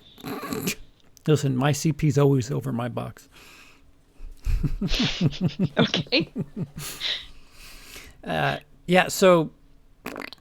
So the girls they stampede in, they kick open the door, they've all got weapons, and they're like, "You messed with the wrong Oh, girls." right, girls from 2 sororities, the survivors of the. Oh yeah, they've teamed Yeah, up. they've gone full ant in this movie. Yeah, and they have weapons. One of them has the bow and arrow wielded by one of the cult members, a spear, a cattle prod. I don't know. I didn't look. So they're getting their asses kicked. Riley is being choked by Brian, I believe. And then, just because she's so angry, she overpowers him, flips him over, which makes me think, couldn't she have done that while she was being raped? Oh, what's the implication brilliant there? Like, point, you have to Emily. be, Fuck. if you're angry enough, you can overpower a dude. Like, that's just a really bad message. Like, they really dropped the ball on that one. Mm-hmm. You just have to be angry enough. Yeah, that's a brilliant point. I didn't even think about that. Mm-hmm. Why did you not bring that up until now? I think I mentioned it in the theater, but there was a lot going on Yeah. screen, so... Yeah, you're notorious to speak during I was loud ready to volume leave. things happening. Yeah. Yeah, so that happens. Well, yeah, and then she figures out that that the bust is where they get their right, power. and she just breaks it, and then it's all curtains from there. Oh no, now we're just average dudes with still superior bodily strength. I don't know. What happens? Do they explode? I don't remember. No, they're just weaker. Their trance has been snapped, and now what's her face? Fuck. So I guess they kill the professor, which means No. that's probably going to affect their grades. No, before she throws something in the fire, she says "suck my," and then a nothing. hard cut because this is probably See, it was shot as an good R. when Demi Moore said that in G.I. Jane, because it proved that she had, I don't know, she was one of the dudes, basically. I can't believe we're using G.I. Jane as a. That's the iconic "Suck My Dick," Yeah. though. That's a good movie. Okay. Like if you believe that, to be a part of the it's, I don't know. Sure, you're reaching, but G.I. Jane did it better. Another movie that you could point to and say, here's, if you want. You could find flaws in that if you wanted to, but the spirit of the message was there. Like, women are capable of just as much. Sure. They have to become totally muscle bound and shave their head to do it. But the message was there. It's just strange to have that in this movie. If you're gonna have her just say "suck my" and cut it off hard, take the dialogue out. Put some ADR and just have her throw "hey" and just throw it, because why would you leave "suck my" and then cut it? It's like they edited it. Hey, maybe throw the. Oh, do you remember at the beginning of the movie when Riley was like, "I got you the perfect present. It's a sex toy," or implied to be. Yeah, vibrator. Like, couldn't she have thrown that at them and had it explode? I don't know. Like, that would have been some. Yeah. Why don't you say if you could deep throat it? You don't like it very much, do you? Fucking kill him with a vibrator. Yeah, but anyway. just so. Why have that line? What? So. Slasher in suits. What's the matter? One more time? I'm reading the comments, sorry. Slasher in suits said, suck my snatch would have worked, suck my clit, suck my left tit. Yeah. I was just wondering why the left any of one. that. Just why leave the line in if you're going to do such a hard cut? I have a feeling they're going to re-release this with an R rating that they held back from theaters. I'm certain of it. Like they did with Man of Steel. All of the what? Batman v Superman. What?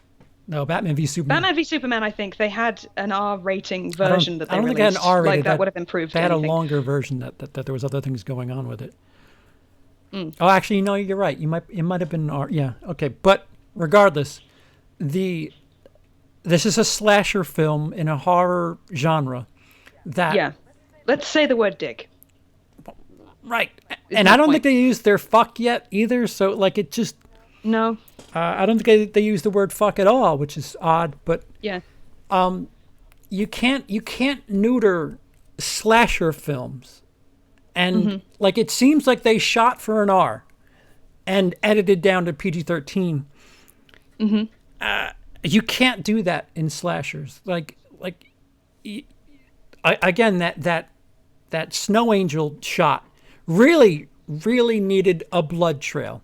Another movie that did a trail of a body better the house that Jack built. Fucking guy's dragging a car behind his van, and there's just this big blood trail in the road. Not the greatest movie, but you get the brutality of what just happened. That snow angel shot could have been so much better with a blood trail as she's being dragged, but you can't show blood, so like that shot is fucking neutered. I'm wondering if they CGI'd the blood out. That would have been so strange. And there's like all these, whenever they show anything remotely close to a kill, they cut so hard. Yeah, if someone gets stabbed, it's always an over-the-shoulder shot where you see like the back of someone's head as they're getting stabbed in the face. It's not, you don't see penetration like we've said before. It's edited not to show that. There's somebody that gets rotated for a kill, and they cut it before you could see anything, and it's just like, what the fuck? Yeah, I don't know. Uncreative deconstructionism says Black Christmas 2019 was actually shot as an R-rated. I bet it was. Oh, it was. I bet it was. Which makes me shrug even more. Why shoot it as an R and then neuter it? What the fuck about this movie makes it more appealing to a 13-year-old as opposed to an 18-year-old? I guess 13-year-olds are excited to see any horror movie. Maybe they're young enough and stupid enough that they'll like this.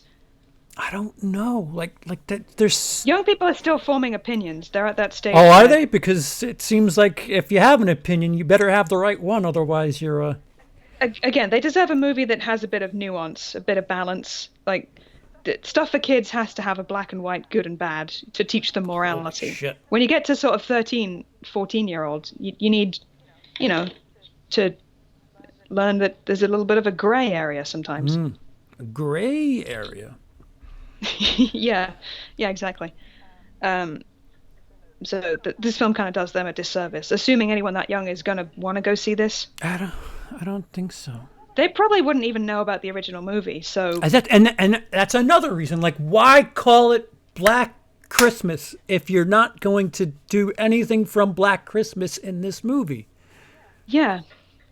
They modernized the creepy messages aspect. Sure, I guess. That's about it. But, like, That's it. the thing about 74's Black Christmas was the phone calls was such a big thing that, the fear in the household was a big deal because of these phone calls. You don't get fear from anybody from these texts. If anything, they're like, oh, that's kind of weird. And that's really the meat and potatoes of that. And it's just like, oh, okay. They're bothered, but not, it's not, haunting them. It just... Yeah. Anyone sends you a creepy message, you screenshot it, you put it on Reddit for all to see, and then when you go missing, it's like, Mm-hmm. That like it's not. You could block somebody if you wanted to. You could just ignore it. Right. Or it's not like an obscene phone call that's coming to the landline of your house. The app. yeah. They're like the modern technology implies ubiquity. If it's your phone in your house, that's a lot creepier because they're not supposed to have that number. Mm-hmm. They know where you live. Mm-hmm. It's kind of, I don't know. Bad. It's lazy. Yeah. It's bad. It like you're just using a film's title because it has a built-in audience. And I don't feel Christmas when I think of this 2019 There's remake. No color. I just think everything's just bland. There's one kill where Christmas lights are used, and they were tangled when the girl was getting them out of the box, so the killer must have had to fucking untangle. That was my chair, sorry.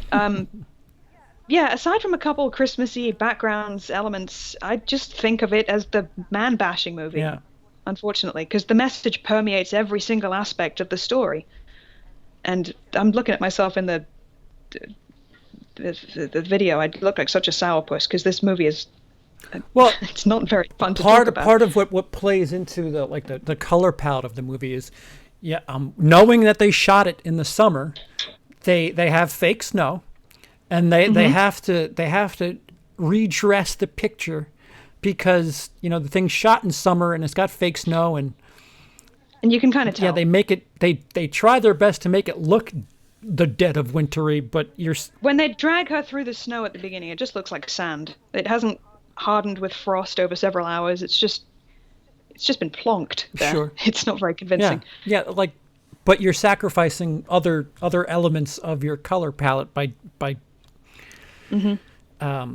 making the picture look like that. And could the cult have worn Santa beards or something? Yeah, I don't know. Like a red robe? I don't know. It could the have only been time that convincing. color jumped out at me is when they were doing that performance and they were all wearing those Santette outfits. I mean, like, Yes. even the coffee shop was just kind of dead. Yeah. Mustard and millennial grays and pinks. Mustard and dark red and hunter green, just fucking bleh. Yeah. I mean, Black Christmas 1974 was a lot of browns and avocados, but it was the 70s. It was 74, yeah. Yeah. So you kind of expect it. And it was a lot more Christmassy. There's wreaths out the fucking yin-yang. There's carolers. There's snow, bells, tinsel. Yes. I don't know.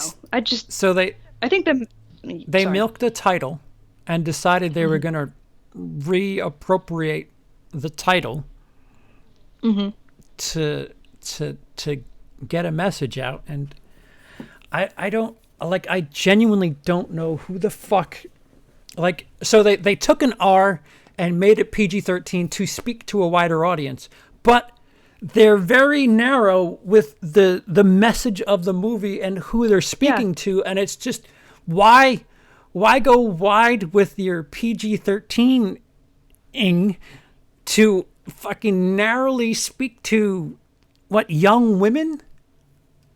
I guess young men are probably not going to get much of. I fucking hope not. Like, especially if you're. If I was a young man watching this, I'd go like, "We're fucking doomed." Yeah. How the hell am I supposed to ask a girl out now? Yeah. It's I don't know. Again, it's for as much as we give Unplanned a rough time. That is a message first movie. That is a right wing, fucking pure flicks propaganda. But fucked if Black Christmas isn't a left wing piece of propaganda. It's very heavy. It's very heavy handed. And like I said, I'm willing to accept a story where the white straight man is the bad guy, but fuck, bake it into the crust a little bit. Don't fucking roll the red carpet out for it. It's just, holy fuck, can we have some sort of subtext? It's a clickbait title. Does that apply when you have to go see it in theaters? You don't click necessarily, but yeah. But in essence, yeah, that's what it is. It's supposed to get people in based on pre-established media that barely features in right. Yeah, so I think we've about covered it. That's... Somebody who's my age and thinks, oh, Black Christmas, they remade my age and or older thinks, oh, Black Christmas, holy shit, that horror movie that started it all as far as slashers are concerned. The call is coming from inside the house. That is Black Christmas. When they've spoofed it so much, people don't know what the fuck the original is. Here's the original, and they don't even do any of that. There's none of that calls are coming from inside the house. There's none of that major element in this movie. Yeah, the horror is patriarchy, but you bungled the message so badly that it just doesn't drive home. Right. It fails at being a good slasher film. Yeah, it's just a message. It's all it is, and it's bad at that. Yeah. Desmond says the men were portrayed as either predators, ineffective, or dumb, and I would wholeheartedly agree with that. Slasher in Suit says the cop was okay. No, I wouldn't call him dumb. He seemed like he just wanted to get home for the Christmas break, and kids will be kids. Yeah, when he was like, it's only been a couple of hours, maybe. I mean, that is a line from the original, where they're like, well, give it time. There could have been insert possible thing here. It's only been a couple of hours. Maybe there was a fight, or she did have food poisoning. Right. Maybe she's just asleep at the train station. Yeah, I think the girls say that bit. And then ultimately was ineffective because he got murked. He got murdered at the other sorority house. That's more of the police are useless trope. Like, of course, they only send one guy on his own without telling him what's going on. Desmond. By the way, did you know that there's multiple people running around? No, just one guy with a gun. We'll send him. Who's Lando? Lando was good, Slasher in Suit says. The lanky black dude? Oh, is it Landon, I think is his name.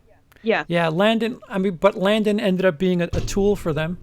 Like he fell right in and became a part of the crew for a hot minute. And then At least he looked sorry about it by the very end. It just kind of ends on them looking at the burning building like, yay, we solved the patriarchy. it's the frat guys who were the evil ones. Well, yes and no. The teacher was also a part of the frat. What's his face from Saw? His portrait was on the wall. Right. They all have very smirky portraits, don't they? Like, yeah, go make me a sandwich. I'm gonna date rape you and be proud. Yeah. Get on. They never really go into why nobody believed her about the assault. They don't. Yeah, why would they do that? I mean, that's just putting more into the story. They don't talk about rape kits or how long she waited to tell anyone. It's really kind of ambiguous. Yeah, right. Mm-hmm. Unfortunately. Maybe they thought that would be, I don't know, too serious for the story they wanted to Well, tell. what the fuck are you gonna have rape in the movie for then? She has flashbacks of the fucking shit. Yeah, I agree. If you're gonna use rape, you got to make it, you got to use it for a reason, not just shock value or to make a, ham-fisted message. Right. If you're gonna go there, you might as well just go there. I mean, fuck. If that gets an R rating, then maybe you shouldn't be making this movie. Figure out. Listen, if you're trying to speak to a younger audience and get that message across that rape is something serious and blah blah blah, figure out a way. Like, listen, if the message is the important part, fucking do it right. Like, give it the proper attention. Yeah. No, don't rush it because you have to get this out by Friday the 13th in Christmas. Like, that's not worrying about the message. That's worrying about your fucking turnover rate on the dollar. That's marketing is what that is. That's not messaging. So don't give me this shit that the movie is more focused on the message than anything, because it isn't. It's lazily done, and it's not really paying proper attention to certain elements that are introduced in this movie. It's bullshit. Pretty much. Yeah. Yeah. Desmond, I've seen quite a few men on Twitter, although it's the new Tumblr, defend the film and that their opinion doesn't matter much because they are white straight men. Yep, that's why I'm staying quiet. Gary says worst of the year, question mark. Ooh, I don't know if it's the worst. Off the top of my head, I can't think where I would rank something like this. It might be my worst horror movie of the year. I'd say it was competently shot, a little bit more than Airplane Mode. Yeah, so just to make things clear again, written by a woman, directed by a woman, you're talking about the cinematography who was a man. So... Yeah, I'm a bad feminist. Yeah. You know how I feel whenever a bad, like the Charlie's Angels movie came out, and one of the actresses said, those who are dissenting about the movie, they just don't want to see strong female characters. Yeah. Again, kind of shutting down the conversation, and admit you made a bad movie. It's nothing to do with... Yeah, I have Pet Graveyard lower than Black Christmas. That's it, as far as horror is concerned. So I don't know where I'd put it in my ranking list. Yeah. That's something else we're doing this month, isn't it? Our ranking list for 2019 horror movies of this year. Yeah. Is it best and worst, or just? I don't know. I mean, there's. I'm looking at these bad movies, and yeah. Yeah. I have Haunt pretty far down the list. Tone Deaf is pretty far down the list. Again, 2019 is the year of the holy shit. Yeah, I hope 2020 is a better year for horror. Yeah. I feel like maybe just not much came out this year, or not much fantastic. I missed it. No. Fucking This was the year of... women! So Endgame was this year. Fucking women! Yeah. Shut up and drink it.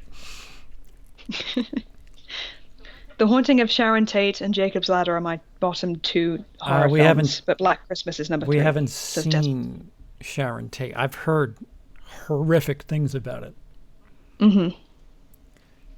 My worst of the year is Men in Black International, says Brandon. Yeah, that had its own little twinge of Me Too. That was what, a line or two? Yeah, a couple lines. It was very bearable. Yeah. The story wasn't wrapped around the principle of the line. It was just It was just a throwaway. Oh, did you say that? Did you really say that? That was what and then it you're was. like, all right, they're not really hanging Yeah. on it. Landon was infected with misogyny because magic. I'm telling you, those headaches, they're really bad. Get all that alpha out. If you're gonna do a rape revenge story, why not go the route of Mrs. 45 or even Revenge or I Spit on Your Grave? Those are women taking matters into their own hands and kicking ass. Yeah, I would say I Spit in Your Grave. Listen, that's R-rated, yes, but What's the name of that French movie? It's got the woman who was in Greta. She's the starring role, and it's kind of a rape revenge. She doesn't deal with it in a very traditional way, but it's still fucking French, man. I think it won an award. It was, pretty much highly Every acclaimed. time I watch something that France has something to do with, it's just like, all right, we're going for it. Mostly what you've seen is their extreme cinema. Yeah. They've done other stuff. They have, even light, frothy comedies like Amélie or Tanguy or stuff like L'Auberge Espagnole, Le that Haine kind of thing. is fucking pretty hardcore. Oh yeah, it's a lot of revenge, however you want to say it. Oui. I think Charlie's Angels. If you hate our movie, you're a sexist. Black Christmas. Hold my Diva Cup. nice one. Do you consider The Fanatic horror? I consider it a stalker movie, and I'll be reviewing it come February, I think. Yeah. I was kind of writing the script as I was watching it, like, oh yeah, this is going to be a good one. We'll see. So I'm covering Greta, this, and something Wait, else. this is a stalker movie? No. No, I'm covering The Fanatic, Greta, and one more thing. Maybe IT with Pierce Brosnan, or I'll see what else I can find that's a stalker movie. Yeah, I'll be shocked when you get 2 things done in 1 month, and we'll see from there. Hey, what happened? I got three stalker related things done this February. One of them was a short film, but I got 3 of them. Okay. I hope Black Widow and Wonder Woman 1984 next year is good. Yeah, those are 2 strong women. Oh yeah, Joe was talking about Wonder Woman 1984, and I thought he meant it was made 1984. No, it takes place in 84. Right. So like Blade Runner 2049, that's not the year of release. That's part of the title. Okay, got it. Yeah, Wonder Woman 1984 is the title. I expect her to have enormous hair because yeah, and the jeans that they used from Black Christmas could be used in Wonder Woman 1984. Up to the armpits because she's super powerful. But yeah, the message, the strong women thing appears to be, taking a turn in the comic book genre. But this thing that I see, I have a lot of people that are fans of horror. The horror community is kind of up in arms about Black Christmas because, you don't need this revolution in horror. We've had it. Yeah. While we still have a couple of minutes left on this day, Friday the 13th has a female killer and has a female protagonist that saves the day. The last a final girl, right. if you consider that remotely feminist, right. which that's. She survives. That is the thing about horror. Like, sure, you have sex and drugs and all that shit, but the final girl trope is something that is in the horror genre. We've been fine with strong women. Like, you're not introducing this new fucking element to this genre. Like, if anything, you're just fucking it up. Yeah. So we agree. Black Christmas 2019 is not very good. Right. Horribly awful. I think we've explained at length why it failed for essentially. longer than the movie went. So Black Christmas, stop that. I mean, you don't have to take our word for it. If you've been hell-bent on seeing it, then go ahead and do so. Yeah, the current Rotten Tomatoes score is 42 from the critics and 31 from audience, which, fuck, 42 seems pretty strong to me. Yeah, that is Trump's approval rating. It's still a mediocre score, but it's not much higher than the audience rating, so. RogerEbert.com feels personal and urgent thanks to some atmospheric scare scenes and sharp dialogue that reflect the world outside the movie theater in ways that most other studio distributed horror films don't. Watch more fucking studio distributed horror films. Yeah. Besides, the horror movies don't necessarily have to have a message. It's about horror.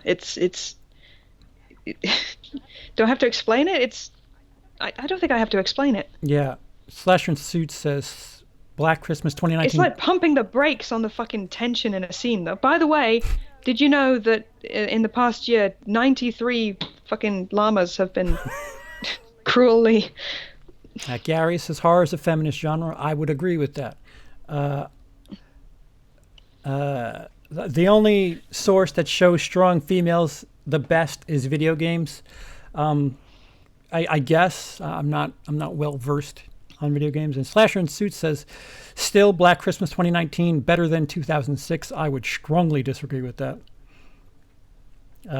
Listen, perhaps we'll see the R-rated version of this movie, and maybe that's more fleshed out, and I hope so. I hope something that they initially shot was better than what we got due to fitting a rating, because this PG-13 of the movie is just not good. It's sloppy, it's lazy, but it's poorly edited. But again, that could be to appease this PG-13 rating. If the R-rated version is better, I'll gladly say that, I hope the teens enjoyed it, because the R-rated version is the far superior film.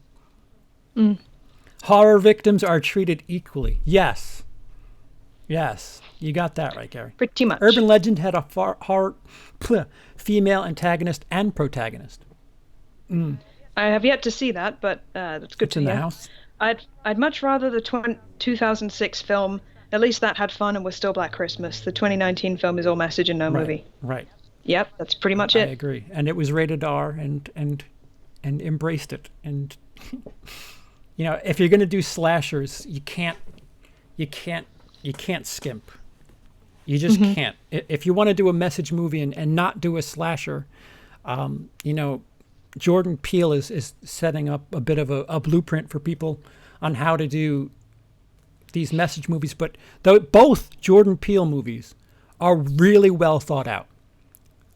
That's the one thing, it doesn't, neither of those movies feel like they were trying to rush to get out by the December 13th deadline. Does this movie, Black Christmas 2019, know what symbolism is? No, I don't think so. Or suggestion? No. No. I don't, what was the thing I was talking about that nothing is left to interpretation. They just tell you. They just fucking tell you. Yeah, no layers, no nothing, just here's what we have to say. Exposing everything. Exposition. Yeah. You wouldn't pay a stripper who's just walks out naked No, what a better analogy, just a woman walks out and says, I'm going to be naked later, and then goes back. Pay me. Black Christmas 2019 looks like a ripoff of Hot Fuzz and 21 Jump Street. 21 Jump Street.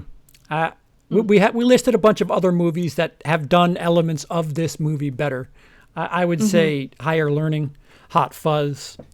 There's another Saw movie coming out? Yeah, Chris Rock.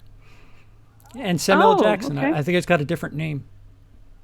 Oh, okay. The Grudge looks surprisingly good. It does, and it's coming out on a really weird day. It's coming out like January 3rd or something, which is a very, very not confident date for studios to release something. So that's surprising, unfortunate. January looks to be January in 2020 looks to be what traditional Januaries used to be. A lot of horror, a lot of stuff that appears to be dumping ground. What's the trailer we saw yesterday? The Turning? Yeah, that was. What was that about? I remember the title. I could. Oh yeah, there's this woman who's babysitting this young girl and her older Yeah, they're brother, rich. who's Finn Wolfhard, is it? Yep. Um, Yeah. And there's weird stuff going on. There's a hedge maze, I think. Yeah, they're Yeah, rich. it looks kind of interesting. Well, yeah, there's Yeah. just a bunch of shit coming out in January. The Hansel and Gretel, Gretel and Hansel, excuse me. Oh, is that not out yet? No. Well, we saw the trailer for it yesterday. That's right. There's more horror stuff coming out, I guess. Invisible Man, that's another one. Slash and Suits just said that. That's coming out in January.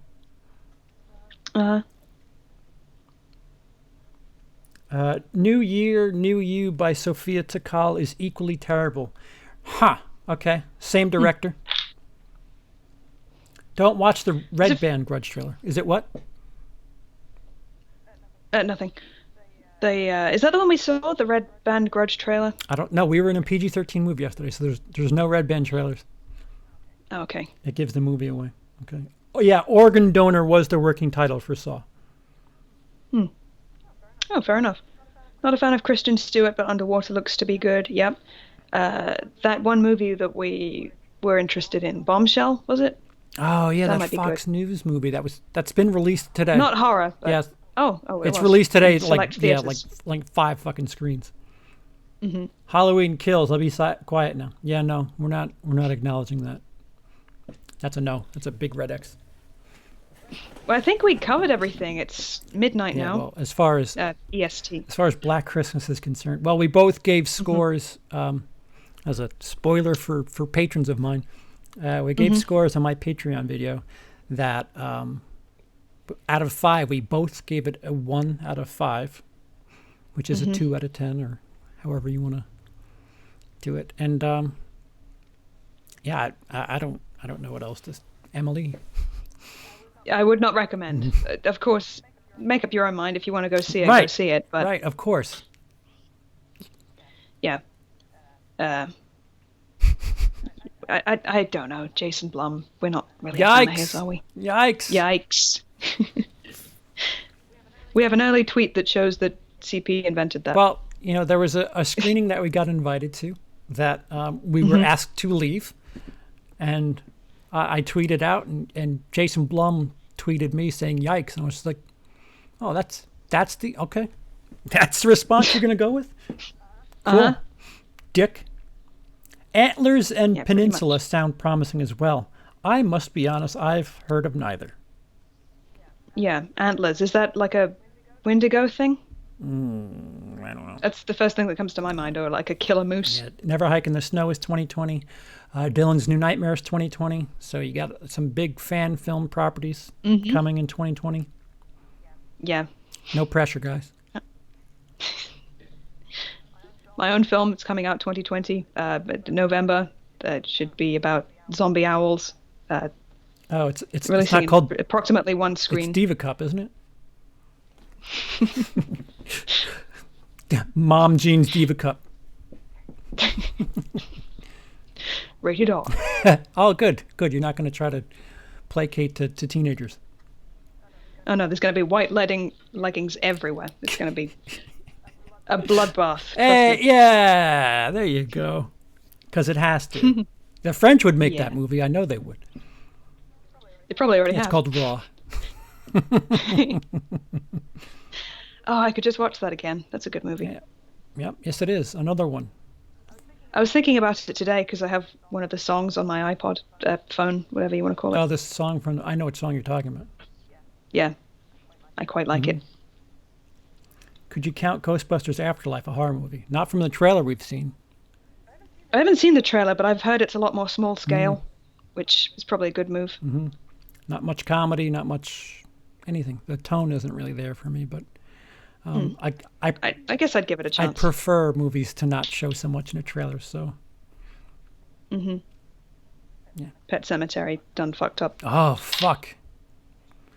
Yeah, 2019's a really weird year for a bunch of reasons. That is a teaser for our lists. Yeah. Anything else, Emily? I don't think so. I'm hoping to put up a couple reviews this month. I've got the script for Child's Play ready to go. Something for my Patreons about It's Chapter 2, and maybe a Krampus movie. I'm hoping. I haven't figured out which Krampus movie yet because there's quite a bunch, but that's a annual tradition, so I got to try and keep that going. Which, what about for fans of your little side story there, the beginning of your shit, I forgot its name. Spoil Sport? No. The Krampus. I thought you were going to mention your Krampus review is where we first see. Purple. In Violet. What the fuck's her name? Lilac. Yeah. Lilac. Yeah. So. Lavender. Whatever. Light purple. Yeah. So if you want like the whole storyline of Lilac, you start at Emily's Krampus review, 2015, right? Yeah, I think it actually starts with either. I think it's Planet of the Vampires where you first see her. Yeah, it's just like a interference thing, though, right? Isn't it just like a small hiccup? I had to do it a stupid way because I didn't have your screen overlays, TV snow static. Careful, don't give away my secrets. Sorry, and I was working with Power Director. It was a lot weaker, so there was only so much I could do. But I think it did okay. If you look real close, you can see that. The lilac part was shot in a room in front of a radiator, so you can still kind of see the radiator behind her. But yeah, so that's what I'm doing. What about you? The rest of this month, anything Christmassy planned? Christmassy? I don't think so. No. Star Wars is going to be a big thing for your channel. Yeah. And over on my Sigmund going to come out to play. I don't know. It depends. If it gets really heavy with the messaging, then maybe. But Emily's been dragged through Star Wars. If you don't want to watch Emily watch horror stuff and speak about non-horror stuff, we did a stream about Emily's experience through the first 3 prequels. The prequels, yeah. And what are we doing next? Rogue One and Solo, the other one. Solo. You've already watched those. Han Solo. I'm Han Solo. Brandon asks, what are your top 5 horror movies of the decade? Oh, I'm going to need to go away and write a list. Yeah, that's another thing we could probably do, too, because it's the end of the decade. The end of... I was thinking of doing a tag video. Maybe that's a question I could ask and summarily answer. I was going to make a movies that moved me tag. We can both do tags. Yeah. We can do competing tags. Yeah. Mine will get more views. Is this how you communicate living in the same apartment? Yeah. You'd be surprised how often we DM each other. Yeah. It's I'm in the living room. Do you need anything? How you doing in there? Might swing by in a bit. Happens a lot more than you would think, to be honest with you. Yeah, it saved our marriage. Yeah. So yeah, I think we'll probably wrap this up. You might have to do that on your end because my computer can't do anything over there. A little weakling. I have control. So just like with everything. So that's the consensus we want to put across. Go back to my cage any second. Get back in your little popcorn box. Yeah. That's where Emily sleeps. That's why she's got it in the frame. Yeah, everything's fine, by the way. Blink twice if you need help. Is that too many times? I don't know. Typical man is in control. Yeah. Yeah, I'm so far from alpha. It's disgusting. I'm not alpha either. Yeah, we're both betas, I think. Omega? Yeah. Oh. Yeah, whatever the middle of the alphabet is. Yeah, everything's just like, well, if you want to, I don't know, maybe, okay, we'll just do nothing instead. Just sit on the couch unpleased. Nobody's doing anything. Just don't forget your Diva Cup. That's the best way to close it, I think. Thank you, Desmond. Yes. Close on the Diva Cup. Thank you, everybody, for joining us. We'll see you on all our channels. See you soon. Yeah.